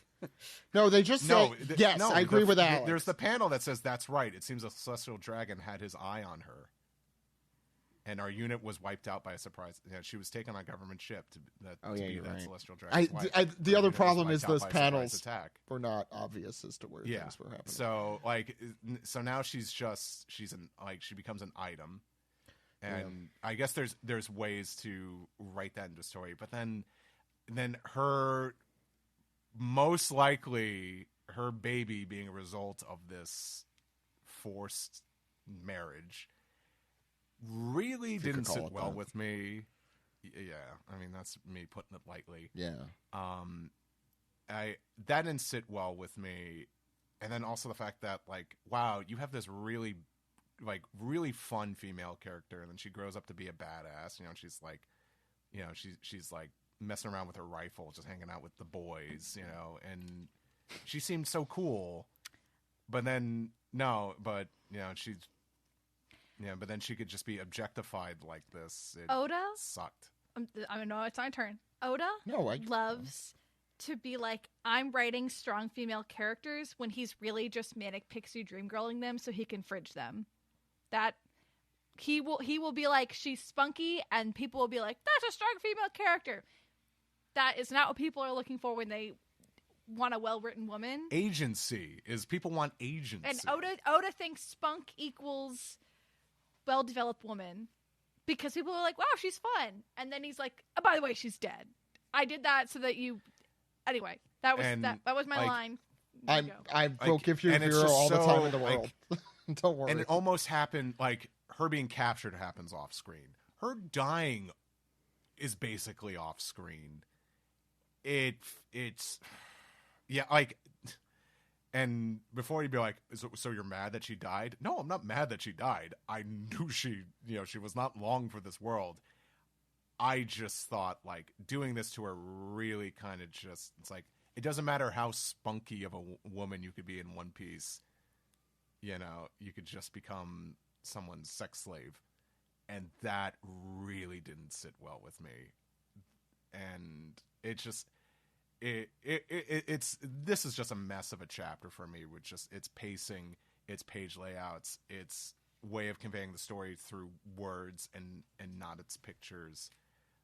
I feel like Oda was probably rushed too, but even so, but despite all that, the ideas he had, I'm not crazy about. But I'll end on a positive. The moments with Bonney and Kuma as father and daughter are very sweet, and I could, and I think hopefully that's a bit of Oda's experience as a father with daughters. He's writing that into the story, and that was really good. That was precious. I love those moments. I love seeing Kuma playing with Bonney 1 second, and then he's off to war in the next. Great stuff. That's Oda's off to his mangaka war. This is a messy chapter. This is the first chapter I could think of in a very long time that just did not sit right with me. Yeah, it's been a while. Yeah, that I've had that. Alex, Vero, it's only because I'm going in order of I'll go last. It's okay. Intensity. Yeah. So I thought this was a very effective chapter. I would go as far as to say I even liked most of it. Steve kind of hit the nail on the head for me with most of what he said, honestly. Just from a storytelling aspect, you're yada-yadaing over pretty important bits. And learn not to do that from Seinfeld, Yeah. Someone gets that. And the Ginny stuff, I am foolishly giving Oda the benefit of the doubt here as far as him being that dark goes. Simply because weird to have something like that in this manga. I feel like you have to know your audience. Generally, I mean, like, that kind of stuff doesn't bother me. I mean, my Chan-wook Park Takashi Miike loving ass. Like, but it's that shit, see that all the time in film, and it's like, it has some sort of a purpose in the narrative you're telling. I mean, if you're doing this to make the Celestial Dragons seem more awful than they are, then I mean, I don't think you need to fully go that distance. But that being said, I do think that it was effective as a tactic for making Kuma a tragic character. Did he need it? No, because look at him. I mean, this guy's. I don't know. We've said up and down how tragic of a character Kuma is, and how we're not even done yet. Yeah, we aren't even done. So I don't know. That's sort of my 10 cents on that particular topic. Bonney, being the age she is unfortunate. But I feel like this is a trope that it runs rampant in all of anime and manga. So I just threw my hands in the air and shrugged just now, for those of you not see. So obviously the silver linings were the stuff that we all liked, how cute Bonney is, how good of a dad Kuma is. The bottom line for me, I think Oda should have taken a month off to fully think about how he was going to frame this flashback and do it in a way where he's not cutting corners and fully telling, the story that I think he wants to tell without having any sort of cloud hanging over him, I suppose. I didn't mind the art. I thought the art was fine. I think Scott mentioned that the church with the light shining through, that's true fine art stuff. I really, really dug that. But anyway, I almost like it with the graphite, to be honest. Yeah, that's what cool. Scott said too. Yeah, I don't think it works. That panel in particular. That particular, Yes. yeah. I don't think it works in some panels as well. But No. yeah. Anyway, I'm tired of talking about this chapter. Who's next? I think there's only Zach? one person left. Me. Zach, do you No, not wanna- no. Should I go? Do you want me to go before you? I always go last. No, Zach's got to rein it all in. So Okay. No, Well, I want them to go I as wrote crazy as they need. notes. I have and they showed us the opinions. notes. I am gonna have a few opinions after this. So My only that I'll thing do is that that. watch your gain on your mic. I'm sorry. I just slapped my mic while doing that, so who knows. I don't know which part I want to talk about first. I'm going to talk about Bonney. I know we're like, the Bonney thing is unfortunate. It is. It is frankly pretty disgusting that he's going to have us ogle this fucking 12-year-old for the last year. We'd already mentioned that, like, wow, what the fuck is going on with Egghead? Like, these outfits are really sexy, and, like, why are you drawing all these ass shots? This seems way more sexual than, like, the past has been. Like, Oda draws sexy girls all the time. He likes doing that. That is in his art. I like Nami. I don't know, but there's, like, something about Egghead. I was like, what the fuck is going on? Like, why was he just, like, repressed for all of Wano and then had to just, like, unleash 4 years of edging himself? I don't know. But, like, the fucking pussy out cartwheel that he drew of her, like, a month ago, because I just caught up on some of these chapters. Like, if he had... Bonnie's been kind of sexy, whatever, before. Her design was, like, cute and spunky, and if he was like, actually, I'm going to decide I'm going to make her 12 later, I should chill out on this. But instead, it's like... My roommates and I discussed this in a way where it's the same argument people have had with like Nezuko from Demon Slayer, where she's a little girl, but when she turns her demon powers on, she turns into like a big woman. And I think like I've only watched a little of the first season, so I could be mistaken, but like she matures and she looks older and she's kind of hot. And people really, really, really like making borderline pornographic content of her, and there's a conversation that's like, okay, this is still a child even though they've aged up, and people are like, well, she has an adult body, so it's fine. But at least fucking the Demon Slayer saving grace is that the artist doesn't ever like in the story make her be like, look how sexy I am. She just becomes an adult woman and she's kind of pretty. I can't even say that for Oda here. Like, I felt like I got spoiled on her age before, because when, you know, I guess the leaks came out, it was kind of impossible to be on Twitter and not see people talking about it. And I just like had this sense of like dread, and I was like, maybe if I read the chapter, it won't be as bad. And then I'm like,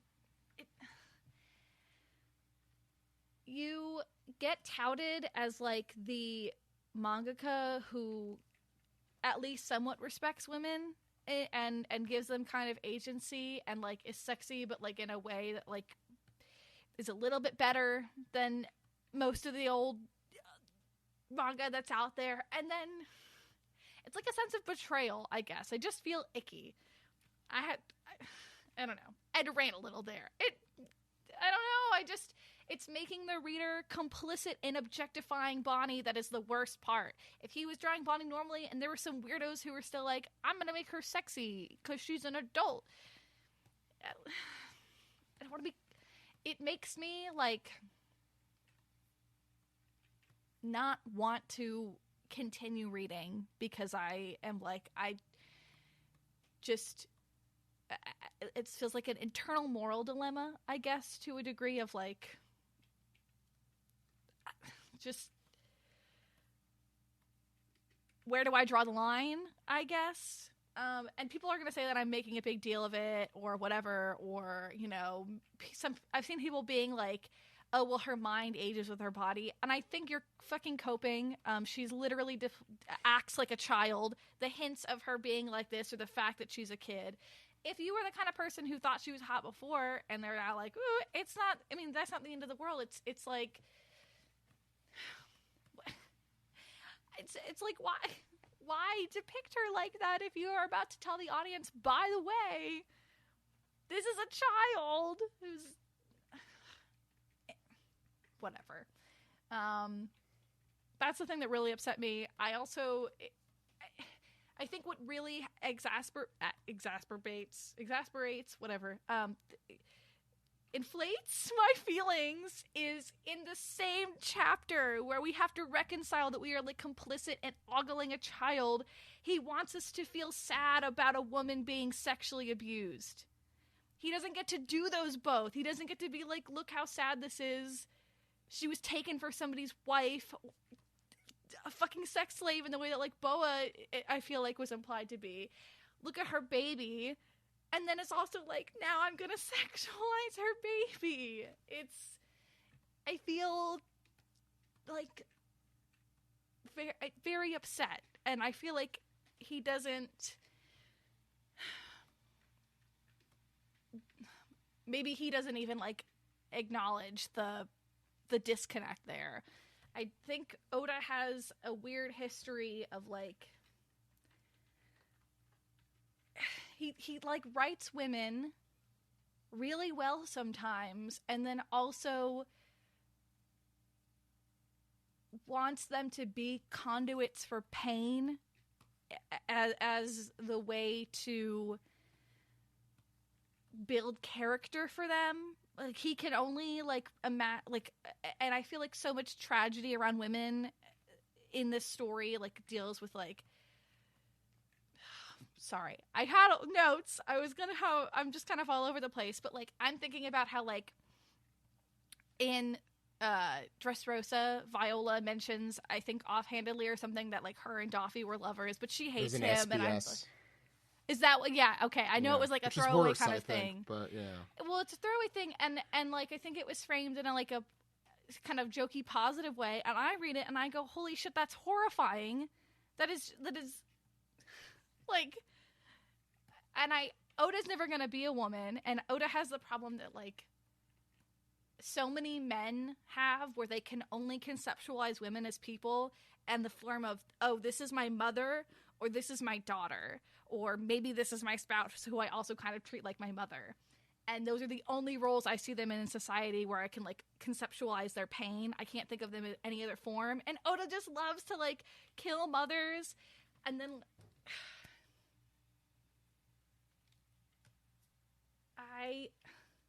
it's just frustrating. I really love the story, and I think that when he does women right, he does them amazing. But as a person, I feel let down, and maybe I will feel less angry when I sit with it for longer, and maybe we'll get more context to the story, and maybe Bonney is a magical clone who's 5 years old but is an adult woman somehow or something, which is still just as bad. But, like, in this moment, I'm like, I don't know, it makes me want to stop reading. And it is frustrating mostly because I feel crazy when I have to talk to men about this, because they don't understand, like, the anger that it's like I don't get to enjoy a shonen manga without holding my breath for, like, when women are let down. And so many people are like, oh, I never considered that. And I'm like, well, you'd never have to. And that's the frustration. And it sucks. And I'm jealous of, I wish I could go through this and be like, oh, I don't know, it was great. But it just, it's, I know everyone in the story has, like, a tragic backstory, and so much of this is, like, founded on people's pain, but it is just so specific for the kind that women experience. And I was talking to my roommates, and I was like, well, you know, maybe it's okay because I feel like he's been pretty respectful to, like, at least our two main heroines, and they haven't been, you know, sexually abused at all. And they're like, you're blocking Thriller Bark out of your memory. And I'm like, I am blocking Thriller Bark out of my memory. And then I'm also sitting here being like, yeah, I'm a hypocrite because I fucking love Sanji. And then I have to wrestle with however Oda does Sanji. So, I don't know.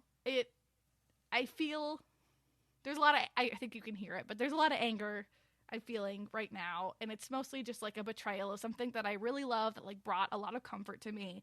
And it's like, a fucking course, you know, the shoe had to drop eventually. This is disappointing. And I'm sorry for ranting. No, I'm not, actually. I'm allowed to rant, but I'm done. I specifically said no rant. I mean, I echo all of that. I was going to say something a little bit more. I should have taken notes. It's okay. I think this is, I don't just think, I know that this is a problem that Oda has. I'm not, like, responding to you. I'm just talking about you're good. my feelings, because I would echo almost everything you've said. I think the only thing I would say is I think Oda has always had this problem, but it has gotten worse as he's gotten older.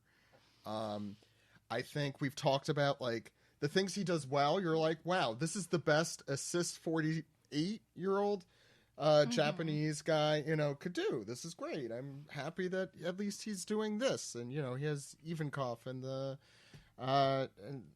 whole brigade of level 5.5 or whatever it was.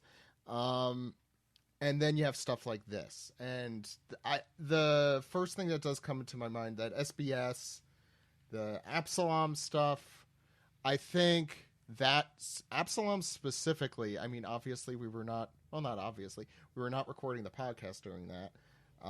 But that one is also, like, played for humor, which is awful. I haven't read that one in a while. I mean, that's the first thing that bothered me too. But it's also like, this has been like a slow motion car crash. Like, it's been pretty obvious. I mean, last week's chapter ended 14 years ago. So we knew less than 14. And we're only 2 years, you know. and I hate that I found myself saying, I was like, well, maybe hopefully she's like 17, which is still crazy, but I like, I'm so programmed to be used to this medium that I'm trying to rationalize. I don't think it's wrong to do that. I mean, first of all, I think we could all say that this is obviously a manga that we love and have helped us through hard times and helped us find new friends. And, I mean, we do this podcast because we like hanging out with each other, and it's a fun experience talking about something we like. I don't think everything is always going to be black and white and easy to diagnose. You know, this is a particularly difficult one because the problem with Absalom, for example, is that it was the characters that were acting in this way. This is actually the exact opposite, where it's only Oda. And like like Alex. Sanji doesn't ogle her, like. Yeah, they actually all do it right, the characters. Yeah, I think part of the problem is with a series this long is that like now it's like, oh well, what's a worse thing that could happen than the last worst thing that happened in this? And it's like, I don't even mean with the sexual assault. I just mean but I just kept thinking about that like the entire time I was reading this chapter. Yeah, I was just thinking too about Ginny again, and I was like, man, like it would have been great if she was captured because she was like a formidable revolutionary. Or died in battle or something. She was like captured that. because I agree with that. lady. I didn't realize that until you guys just mentioned that, or I didn't absorb it's that. Kind of like, I don't know, like it's like Leia in Return of the Jedi. Yes, you know. Yeah, wait. You're muted, by the way, Josh. Before we get too far off topic, I do want to go back to Vero's point very quickly because I do think like a bad faith criticism of what they are responding to here is that Oda makes everybody suffer, right? Everybody's hurting, everybody's in pain. Are you implying that women shouldn't experience pain in media, or like it shouldn't be visualized? And like I think that's a very bad faith way to take that, but I think that's an easy thing to do.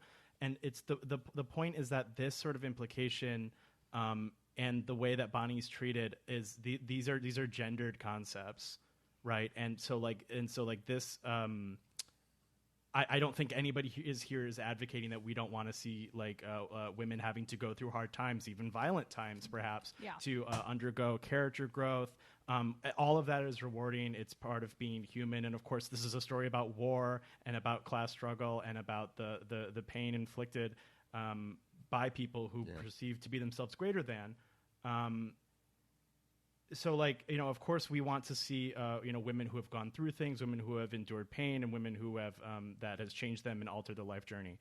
But this particularly is a sort of, strangely gendered thing that, I mean, perhaps Oda has been guilty of a few times in the past, but I do think it's, extra potent here. And I just really didn't want Vero's point to get lost in like a sea of like bad takes or bad faith on that, because like that's what criticism Thanks, babe. is. Appreciate that. You got. I don't know if I said something or if you're talking about like listeners. No, that's just in general. I appreciate that extra context because I don't know. I was feeling very emotional, and I hate when people are like, if you get emotional in an argument or some kind of like explaining of feelings, that your feelings are like it's less valid. So I do appreciate. I think that. As someone who is not risk averse, conflict averse, I think it's more that it just is scarier because someone is impassioned when you're not. I'm terrifying. I know. I've been at the other end and on the right end and all the ends. Okay, I'm gonna just stop that sentence. Oh yeah, we know. Oh, you bet on every end? Delaney, can you cut that out? No. Delaney, base boost that part. Delaney's gonna make that the cold open. Now, Don't you dare! No. Anyway, but I was gonna actually have serious things to say. Yeah, I don't want to belabor. Please say them. I was gonna say, don't say unserious things. I was going to, Steve. Thank you, Alex. I don't want to belabor it too much because I think Vero really put it perfectly. I'm like, I think you're right. I have the luxury of looking at this and being like, okay, that's not me. I don't have to, it's not personal to me. Mm-hmm. And, I think I also have the cis man thing where it's like, oh, if this were my daughter, this would be, because I shouldn't have. Because like Oda has the angle where he is a father. I know. To, I think to a two daughter. daughters. I think question two. mark. Yeah, I don't know. I don't know that man's life like that. But yeah, that's what really peeved me. And in the same chapter, he's able to encapsulate the beauty of what it is to be a father to kids. And I feel so bad. I genuinely loved all of those moments between the two of them. I thought that was beautiful. It really moved me. But I am eclipsed by disgust. That I feel like I can't enjoy this. This is I think this chapter is a really good example of two conflicting things that are true at the same time. I think he does a really good job portraying his experience as a father, I hope. And then he also fucks them over, in them personally and all women by how he did portray her. And you're right. Why now did he start in Egghead doing that when he must have by this point had that in mind? Like if it happened in Shawbuddy, okay, maybe you could chalk it up to he didn't know what he was going to do. Steve, sorry. I'm gonna dare to interject. I'm gonna interject. I'm gonna dare to say this. I think we should all He's daring. He's daring. Dare I say, maybe this is why you get some women in the editor's room? And maybe in some of these positions. Oh, but that Steve, I'm quote sorry. going around where he was like, no, women shouldn't work here. It's too nasty of men, which was played off as a joke. But then I saw I mean, I think that is the Shonen Jump offices. Like I don't even think I think that becomes like a boys that. club thing. I don't want to throw around so many accusations about somewhere that I don't work in. That's true, and I don't know if it's different I today. Thank God for Witch Hat Atelier. Yeah, so I was going to mention that. I'm glad. I thought you would bring it up. No, you first go of ahead. all, You brought it up earlier, so. Steve is talking. I don't know if people are enraged and they're still listening. Don't come at me with that. It's shonen. It's for boys. No. Suck my You don't dick. use that as an excuse to just.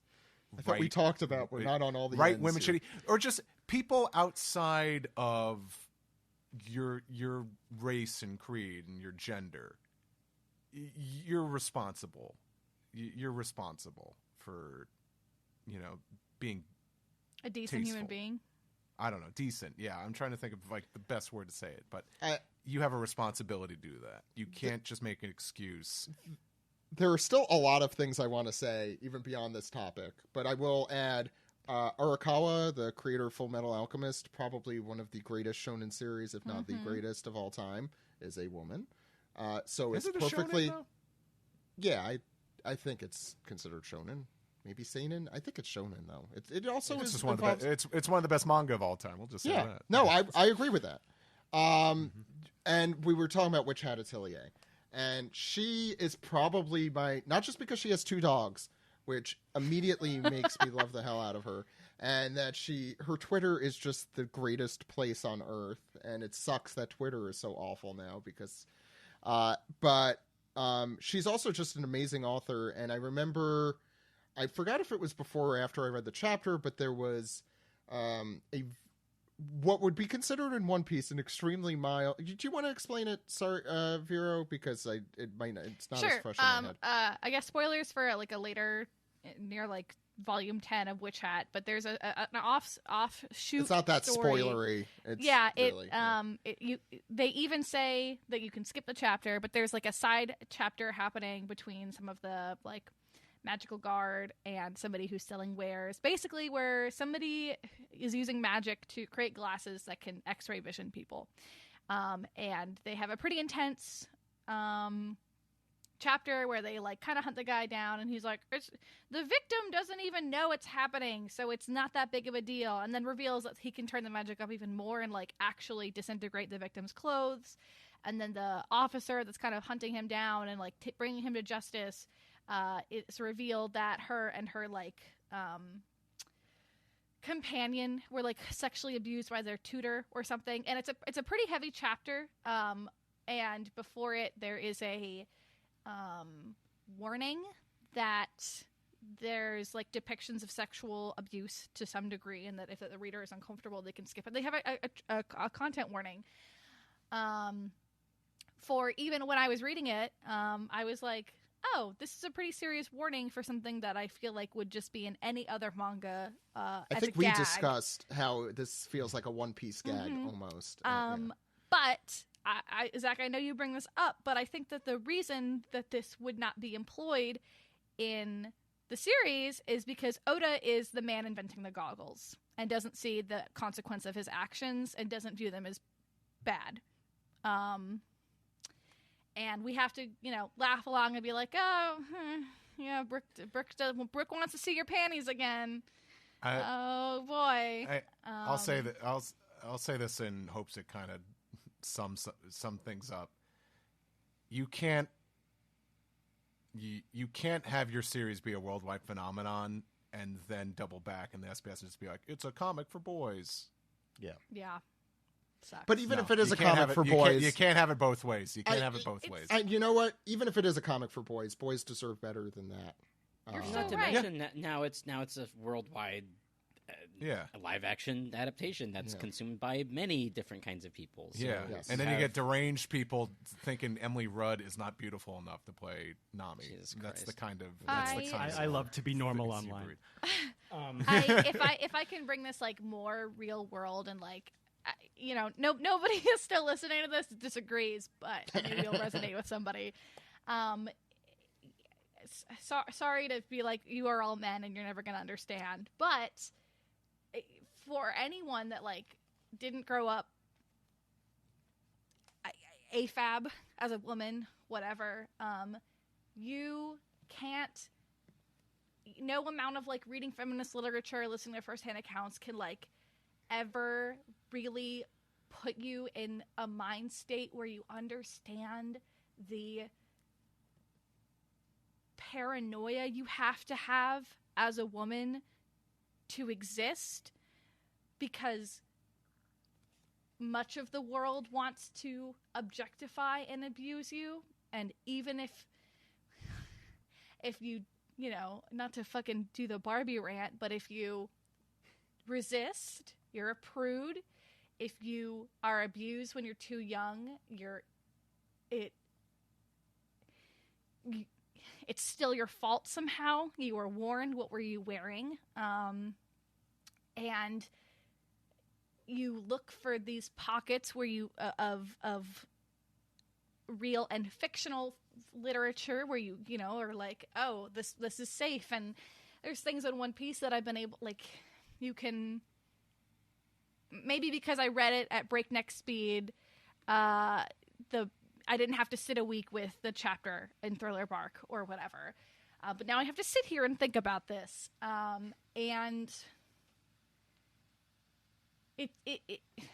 you're disappointed but not surprised, but you think, God, like, when is it ever going to be easy? And it starts at such a young age that, like, I don't know, it's just like, it's disgusting. I don't know. So I think I'm bringing a lot of outside feelings and outside personal experiences into this, but it's hard not to in the things that touch you. Boa Hancock was like one of my favorite characters and had one of my favorite backstories because, I thought he delicately handled a story in which I was like, he's not saying it out loud, and I'm sure people who are less observant might not pick it up, but like I see signs of like a sexual abuse survivor in Boa, and her frigidity, whatever. She's frigid to the. But not fridged. The world, and it doesn't have that affection, and finds one person in her life that doesn't see anything of a sexual value in her, and she goes, oh, this person's safe, and that's the first time she like opens up. And I'm like, oh, Oda can handle these topics delicately, and then he does this. And it's, I don't know, it's disappointing. I'm gonna stop ranting now. Yeah, no, you're fine. I think it is very difficult to balance contradictions, but I also like to try and bring it kind of back to the chapter specifically. A lot of what Oda used to do really well, I feel like this flashback in particular shows that he is not. I don't know if it's because he feels rushed. I don't know if it's because he's under a lot of pressure and not really thinking. But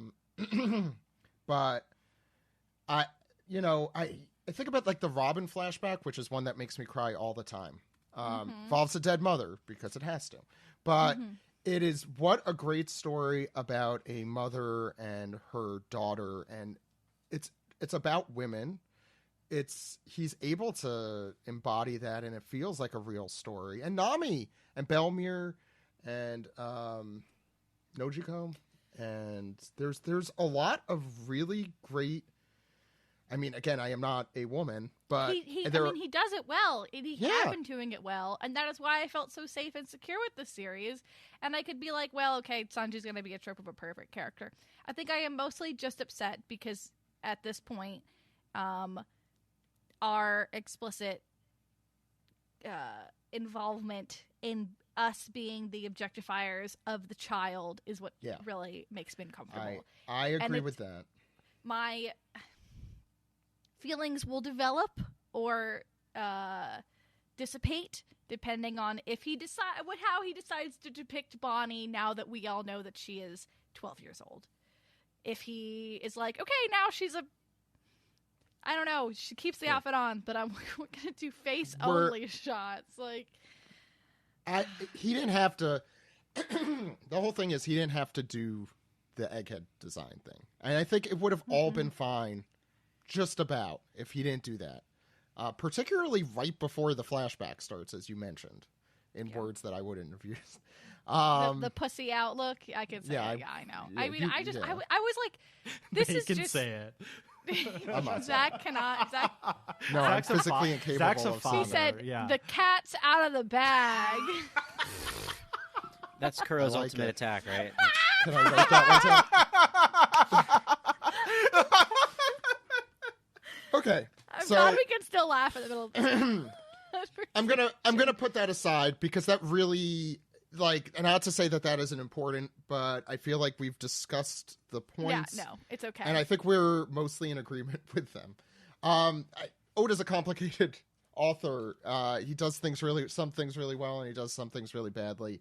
And I think if we want to continue enjoying the series and loving the series, we have to be willing to call him out as a good friend. Call him out when he's doing really shitty stuff, and tell him when he's doing it right. I don't like to think of us as friends. No, yeah, we're Nakama. Can you? You're being okay. This is parasocial. We're not hanging out Nakama anymore. All right, I'm just bringing it full circle. I'm bringing it full circle to the beginning of the show. But I'm not completely done with my circle. There were a few things I'm sorry. I want to say, as a husband, or even a friend or a spouse, when you love someone and you have teleportation powers, what the fuck are you doing just waiting there? That pissed me off so much. I was kind of and like, that is why a wouldn't story. he just teleport to the celestial dragons and go save her? Like, just go there. Fuck it up. We still don't know the extent of Kuma's powers. No, yeah, we don't. I will say this. How can he teleport somebody somewhere he doesn't know where it is? It might have to be somewhere he's been before or seen. Yeah, okay, but he should have fucking. I wouldn't dog on I don't that. care. No. This is my also. Rant. This is my time to rant, guys. I get to rant too, for a little bit. No, like, at the very least, and this is Oda's fault 100%. It's not Kuma's fault. We should have seen him try a little bit. 2 years pass, we don't see him do shit. and it is not yada yada. Yeah, yada yada. Like, it is 100% that. But 2 years without the love of your life, like it's that's like That's so anime. It's like, hey, the androids are going to come in 2 years. Like, cool. You know, Yeah. 2 we'll years kill time. later. Don't worry. There's not even like a meet, like well, let's have a head of the revolutionaries meeting and talk about what we're gonna do to save. Because I mean, they Nothing. They Nothing. They crashed the Reverie to save. Well, I guess Kuma. to save Kuma, right? Yeah. Like what? Who Yeah. was lifeless at this point, too. Like I mean, he was. You know, they were doing other things. People talking about like Sabo should have saved Ace at Marineford, and I'm like, this is amnesia, why, Steve. Let's maybe talk he about should other have. bad things I don't like in One So Piece. this is amnesia. why earlier I was saying that like I'm trying to give the benefit of the doubt of that particular situation because I don't know what happened in between that time. We don't I know. agree. Like, I just think that but is the implications of what happened ain't a good look. No. Like, well, to 0%.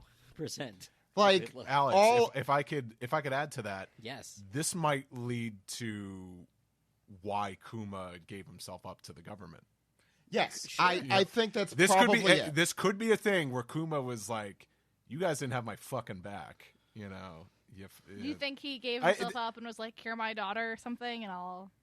I No, think that that's makes where it's no going, sense, though. honestly. That's I don't the think enemy- It's just like, I don't know. No, I don't- know, don't. but whatever. Yeah, I mean, would wherever- Vegapunk not be part of the?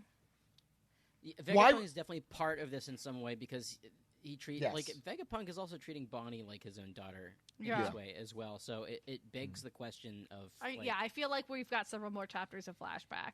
yeah, For sure. Before I'm gonna like really have a a super Agree. before I'm gonna have Agree. like, yeah. Agree. Yeah. A opinion I- on I- exactly Yeah. what happened, in between the yada yada time. But right now, Yeah, not good. look great. Eh, No, pretty no. bad. Pretty bad. very bad. No, like I was saying that to say the problem with this flashback is not there are story problems, we've discussed them, but generally the story of the flashback, the characters of the flashback are not all that awful. Again, discounting what Vero previously talked about. But it is so rushed. It is absolutely 1.5 times, 2 times speed. And it is to the detriment of a story that could have been mostly pretty good. Tons of it. I mean, it's so hard to like judge it like, oh, this hypothetical way you'd be able to construct the story would have been great, but that's just my fan fiction of it.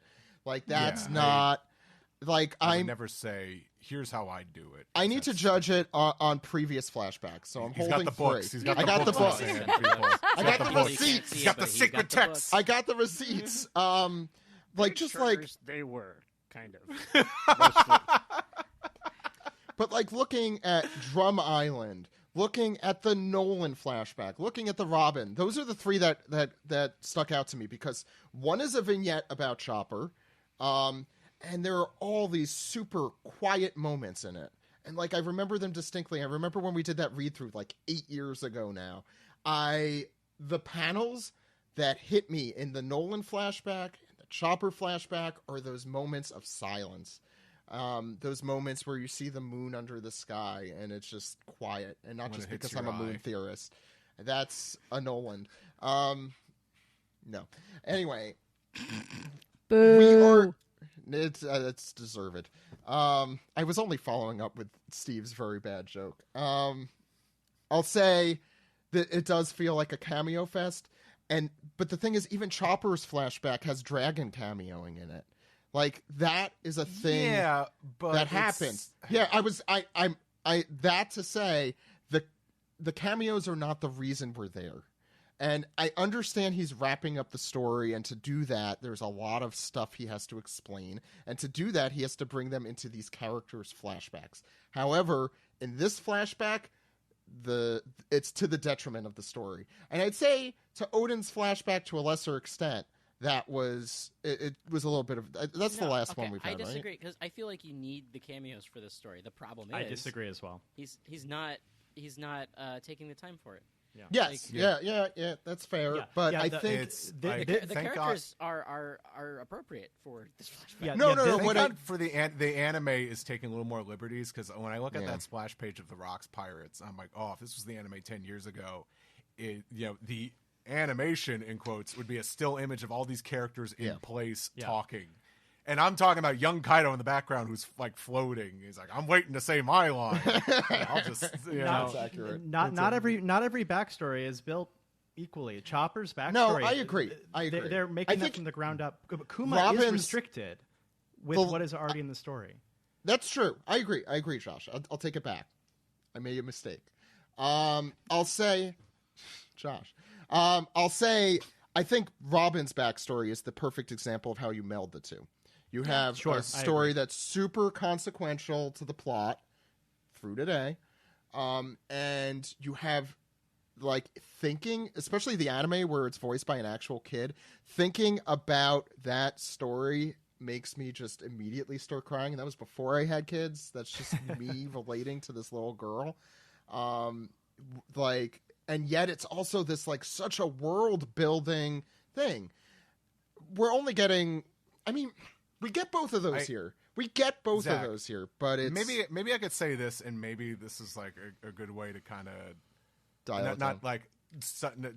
Maybe dial it down, not stop the conversation, but no, I transition out. We're reading a story as it goes. This would be us reading, think reading a book and reading a chapter and then having a moan about it, and instead of continuing to read it. You know what? Unfortunately, we're a show that does have to review and critique a weekly chapter, and this series is meant to be consumed on a weekly basis. But it's hard for us to say the story should be this and that when we haven't seen it. You're right. You're absolutely right. I think going back to this in a year or two, I would be interested in my opinion. So future Zach, please get back to me on that.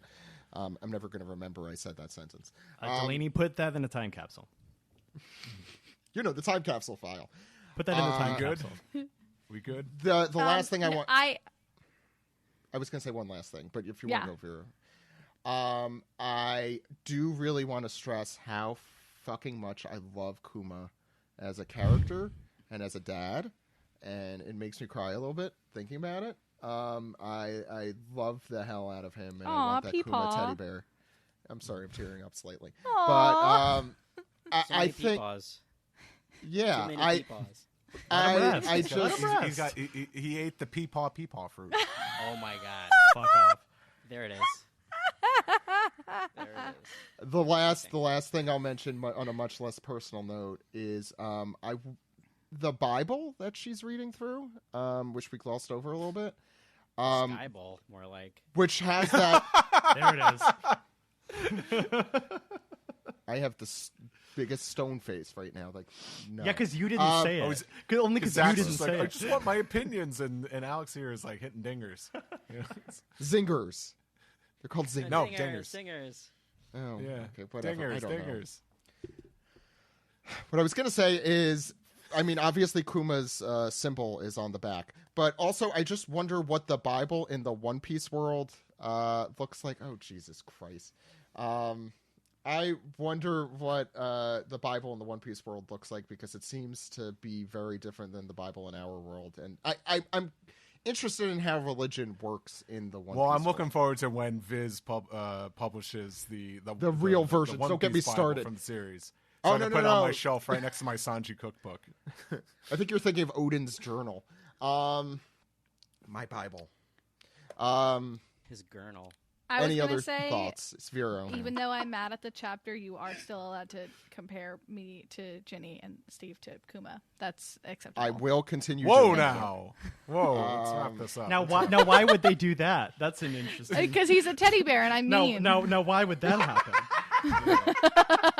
You're spunky, Vero. Thank you. Now, just stay away Vero from and blue I crystals. Don't go near the blue crystal cave. Well, that is my birthstone. Which one is that? The Sapphire. September. Oh yeah, I know Sapphire. Yeah, I love Sapphire. Thanks. I didn't know that was blue. I thought plot that was purple, continues. but the color blindness once again fails me. No, Steve's is purple. Everything about Steve is purple. I'm going to end it there. On that Bye. note, Please. there's a ton I wanted to say. I forgot. Steve is purple. Steve is purple. Yeah, I is draw the myself name as of the this. grimace or something. That's our Yes! One Piece image. Yes, someone do that. Wrap it up. We're gonna wrap it up and play some YAOI Thunderdome, please, because I want to play. I feel like I Bye, need Josh. That. Bye, Josh. You're not going to play Yaoi Thunderdome. Love because you. beat us. You spent too much time, Zach. Talking. Yeah. It was me. I spent too Everyone much was time interrupting talking. me. Josh lives Yaoi Josh, Thunderdome. where could people? That's true. Where could people? He calls his house the Yaoi Thunderdome. Where could people find you and your great work? Me and all my great works can be found at User Amons, AMONNS, Twitter, Instagram, Letterboxd if you're into that. So, yeah, thank you. Thank you, Josh, for coming on. Let's move on into the end of the podcast.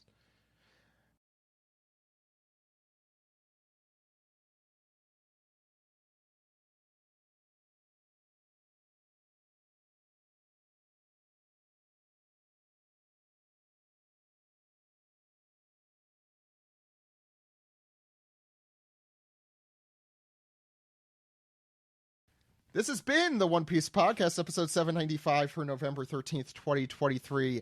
Huge thanks to Scott for coming on. Huge thanks to Josh for coming on. They dropped like flies because we didn't stop talking. Next week, the manga is off. We will almost definitely have an SGS for you. I don't know if we're going to have our Volume 107 SBS story time with Steven yet. But, well, if not then, it would be during the next break. December is going to be pretty cool. We're supposed to have Ein back. The thing I'm most excited about, if he means PC. old Ben? I do mean old Ben. Ben Giawono. Sorry, I forgot that other Ben people know Giawono. that. Then on the 10th. So, believe it or not, for the last two 99 episodes of the podcast, so 699 and 599, we have had one special guest joining us, and that is Casey, also known as Minovsky Article. And I told him he has to catch up because he has to be on for 799. So look forward to that. And then for 800, we'll hopefully be doing a cool thing for charity, and we'll let you know a little bit about that as we get the details sorted out. Check us out on patreon.com/OnePiecePodcast. Check out 4Kids Flashback at 4kidsflashback.com. Support them on Patreon. Check out Shoujo Sunday. They do great work over there, and they're all part of the Maji Media Network. Trying to get the round-offs done quick. Steve, where can people find you? Well, you can go to steveyurko.com, social media at steveyurko. As mentioned at the top of the show, check out 4Kids Flashback. Maybe if you, especially for our podcast fans, if you like Forced to Watch 4Kids, I almost think of this almost as like a sister podcast to that.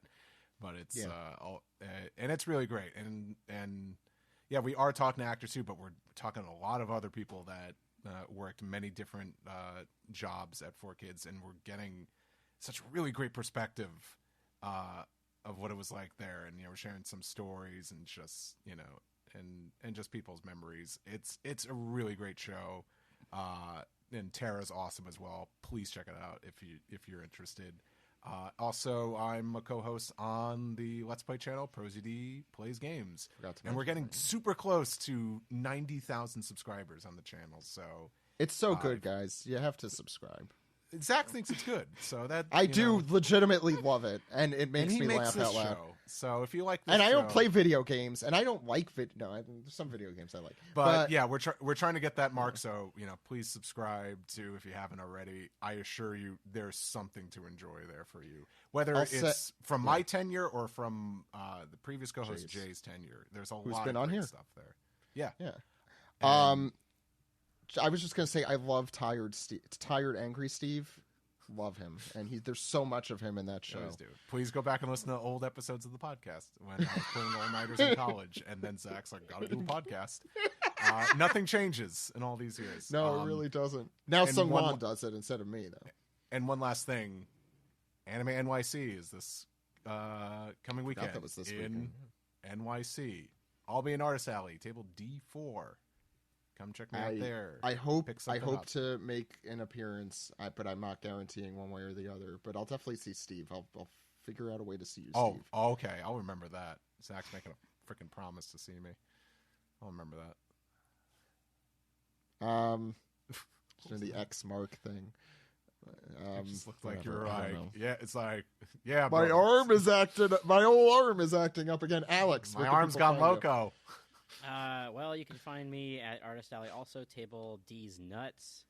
Oh, No, you can't Shut find up. me there. You know where to find me. Whatever. I'm done. you should just have a little picture of Alex at your table now, and it I just says yield my D's time. nuts on it. Yeah, I'll put his photo where I usually have Next my to frame of Sanji. Sanji. Yeah.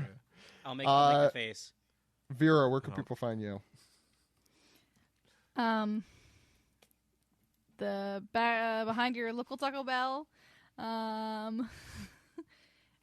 between the hours of 2 and 7 a.m. Otherwise, Doing what? sleeping, Don't ask. being EP. Otherwise, you can just find me on Twitter at Kinko Crown Arts and everywhere else at Kinko Crown. Because fuck Elon Musk for nuking my Twitter. We still had to take down our pride flag. Yeah, I can't believe sorry. that. I am EP. I'm at the Taco Bell. I'm at the combination EP Taco Bell. It's a Taco Bell Okay. connected to a hotel. You can check out the One Piece podcast at onepiecepodcast.com. Vera, what? I saw Nemo. Oh, He just linked on by. it's Alex's cat for those listening. Who is an adorable He's cat, I will Nemo's say. my friend. We've never Yeah. met. I but love he knows orange me. tabbies too. OnePiecePodcast.com, Patreon.com/One Piece Podcast. You could check us out even on Elon Musk's awful site, name to be determined. I assume that's what the X stands for. You could check us out at One Piece Podcast at any of those places. TikTok? No, we're not on TikTok. You could also check us out. Where else? I'm gonna start check making out you guys Maji.media. do TikTok dances. Or call us at our phone number, 347-497-MAJI. That phone number Maji. again is 347-497-6254. Call anytime with your questions, anytime. comments, theories, or why Nika died for your sins, or which sins he died for. I don't know how Christianity works. I'm sorry. Vero, please take the show from me because I'm gone. I think that's pretty clear. It's No, Steve? lie to me. Can you do a WWE like announcer voice introducing the YAOI Thunderdome? Wow, pressure. Like Sunday. I think that's And also Monster Trucks Saturday. though. I don't know. Saturday. Okay. Okay. This.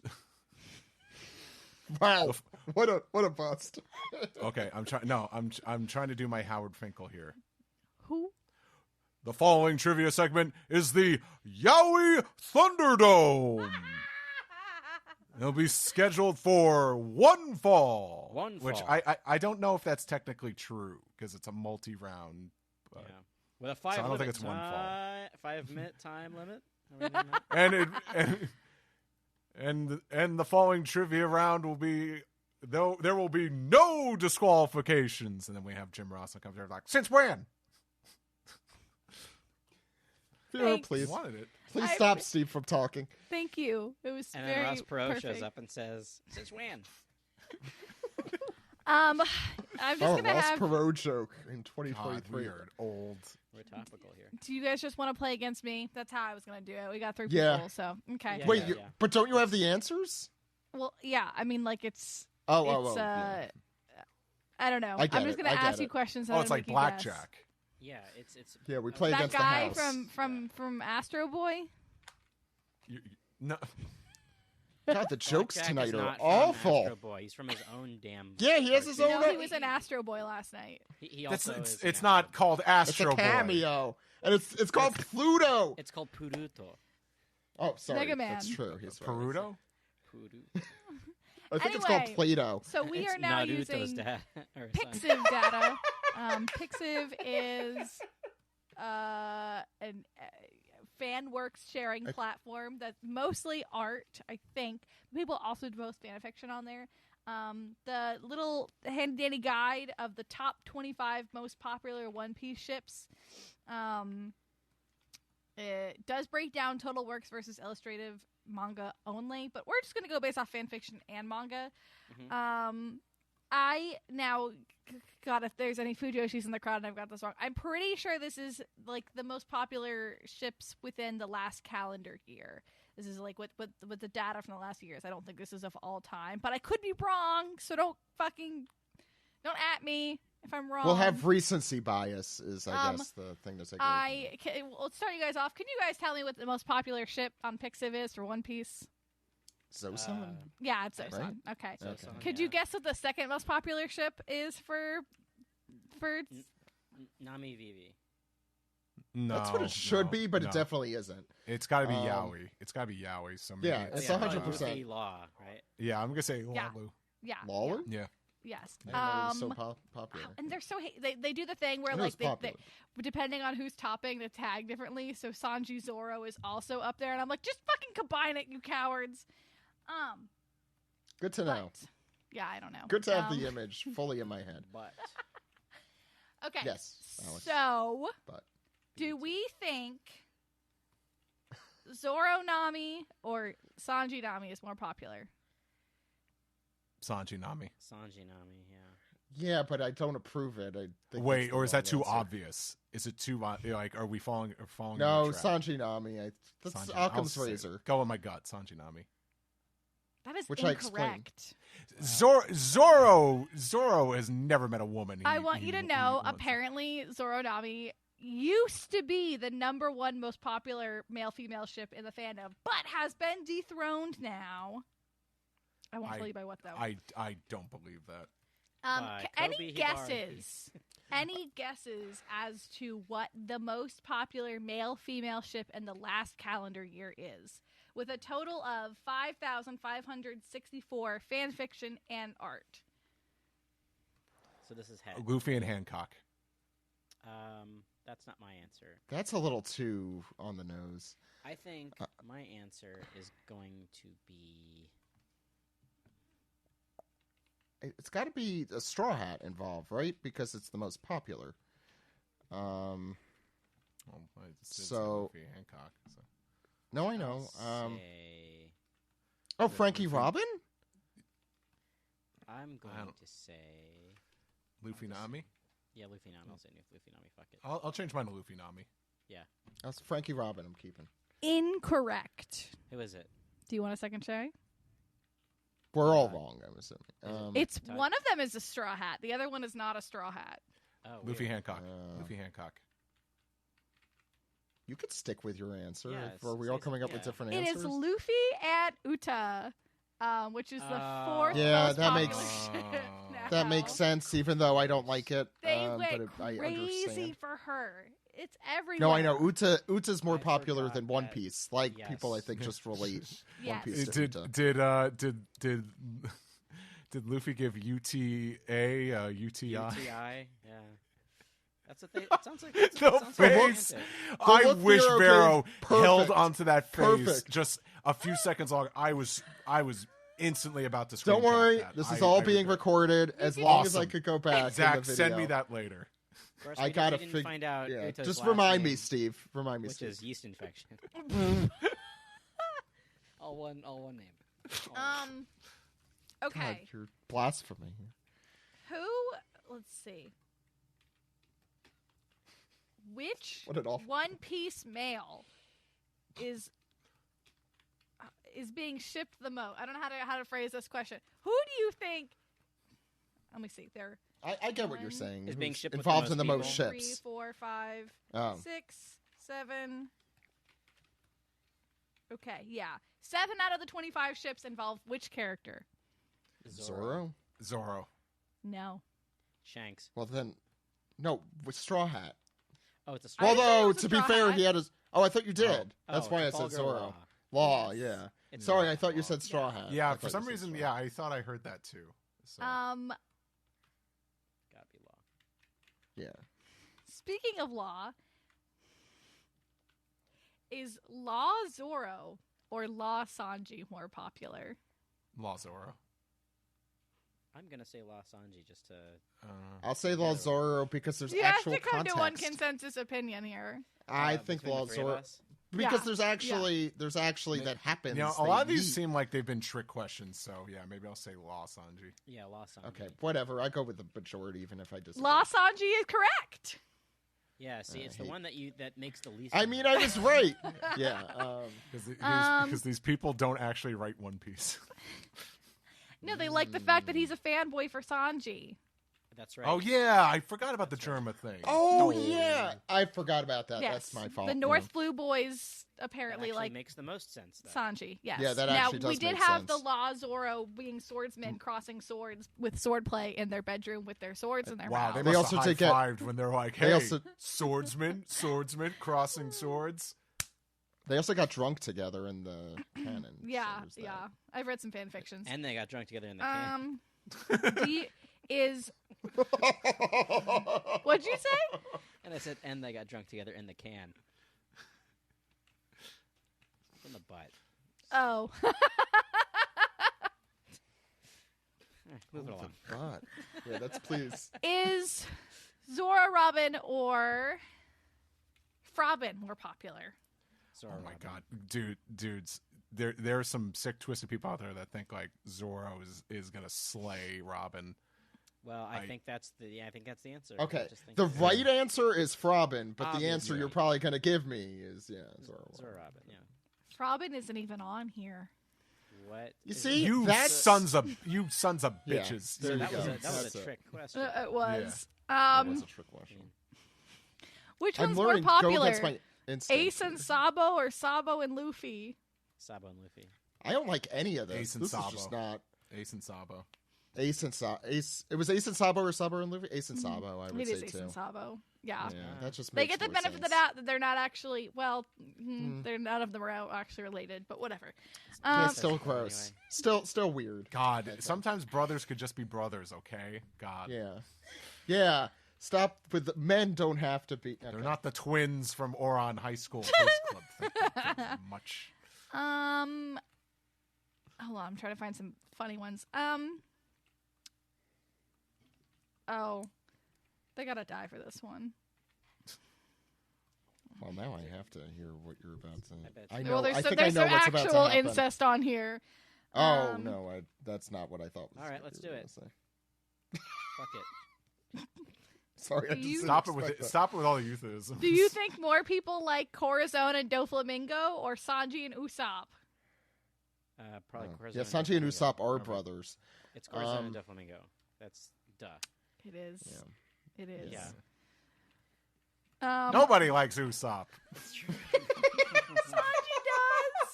does. Luffy likes him, but like as a brother or his best friend, right? I mean Isn't that what fan it is? fiction people. They, Oh, No, yeah, I know well, what you they're mean. I stupid. know what you mean. they're cowards. Okay, I'm They trying are to think of some cowards. funny ones. Is Shanks and Buggy more or less popular than Lucci and Spandam? Shout out to See, Lucci you've- and Spandam for being more popular than Frobin. In the last year, Crazy. it's I gotta can't. Be, I'm leaving it's gotta because be that Sh- makes me upset. It's got to be Shanks and Buggy. You know. No, You know, so last like year- I want to say Last year, before like 2012 was the year of Luigi. 2022 is the year of Buggy. The year no, of no, Lucci? you're just with Vero a lot, so Probably you don't reached realize that that's not. Cross Guild, Zach. Read a book. Read the manga. Shanks is not But in the Buggy and Rock Guild. Buggy and Shank's not Yeah, 100% but like, correct. but You read the Buggy's been manga, so Steve. relevant.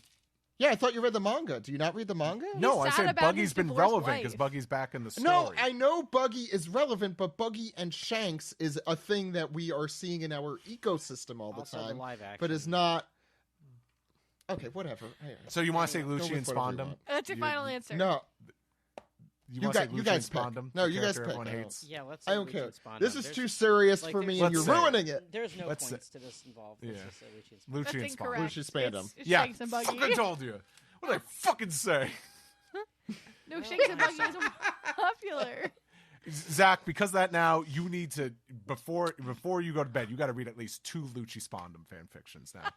It's punishment. Oh, You gotta that's get real them all. They're quite punishment. zesty. That is And then write one. everyone. I Yeah, want a that's right. 5,000 word paper on my desk by tomorrow. Okay, I'll do like one more, and then we can. Steve, that was funny. Sorry. Hold on. The problem is these are always great segments. Always.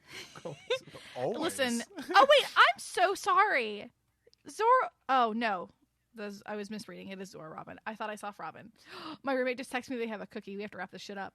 A cookie for I me. want a cookie. I want a cookie. Come over, Sarah. I'll give you one. You're just offering me hamburger helper. Go ahead, Sarah. There's a lot of food in this house where we have plenty and we love. That's interesting. Go ahead. Is Smoker and Law more or less popular than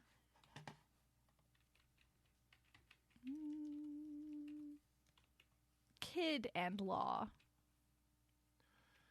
In the last year? I don't know. I read some nasty ass Smoker Law fics. You know I am what? sorry. Probably because of Stampede. Because that's I forgot about that. The only time they Yeah. ever interact.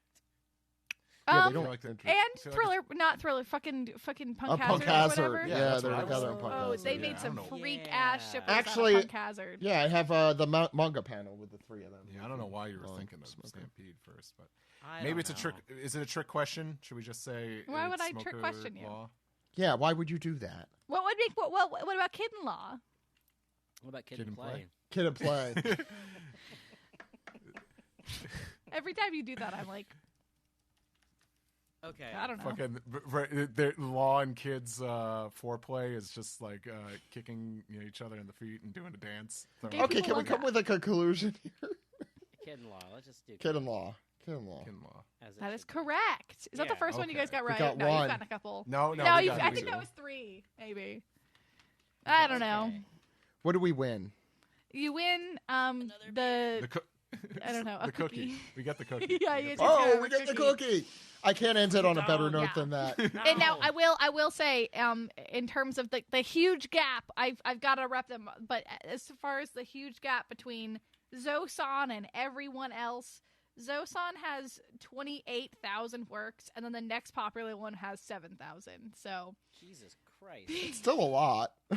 To be fair, 7,000's a but lot. you Those two are you still you go doing their you meat could go to measuring Japan and throw a rock at somebody, and they'd be like, "Yeah, I ship Zosan." I guess. Yeah, no, I think statistically you're correct. I can't Probably refute makes a lot of math. sense. We need to So have a whole Cake Island Renaissance so I can get Sanji Luffy back. We It's a lost it. dying breed. It's a dying art. we'll discuss that in more detail next week as we have the SGS No, with we Stephen won't. and Greg. Greg and Steven Stephen and Greg are on. going to be talking, I think, I'm gonna ask exclusively them about what they think is endgame. with Luffy and Sanji.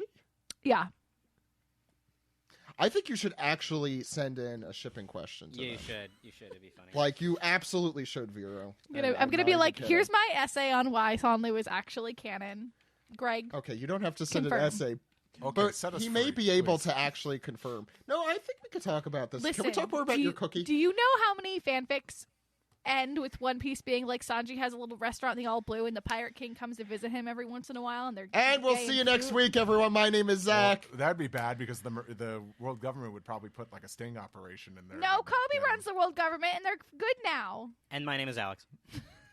We'll see you next Bye. week, everyone. Goodbye. And my name is Steve. That's a good Yeah, one, that's Steve. my name is Steve. But what was it? I was gonna say my name is who was the villain again in Barton Dexter's Blue Crystal Adventure? Mandark? Dino Brain? No, Dino Brain. I was gonna say my name is Dino Brain, but I'm good now. Okay, bye, everyone. Please.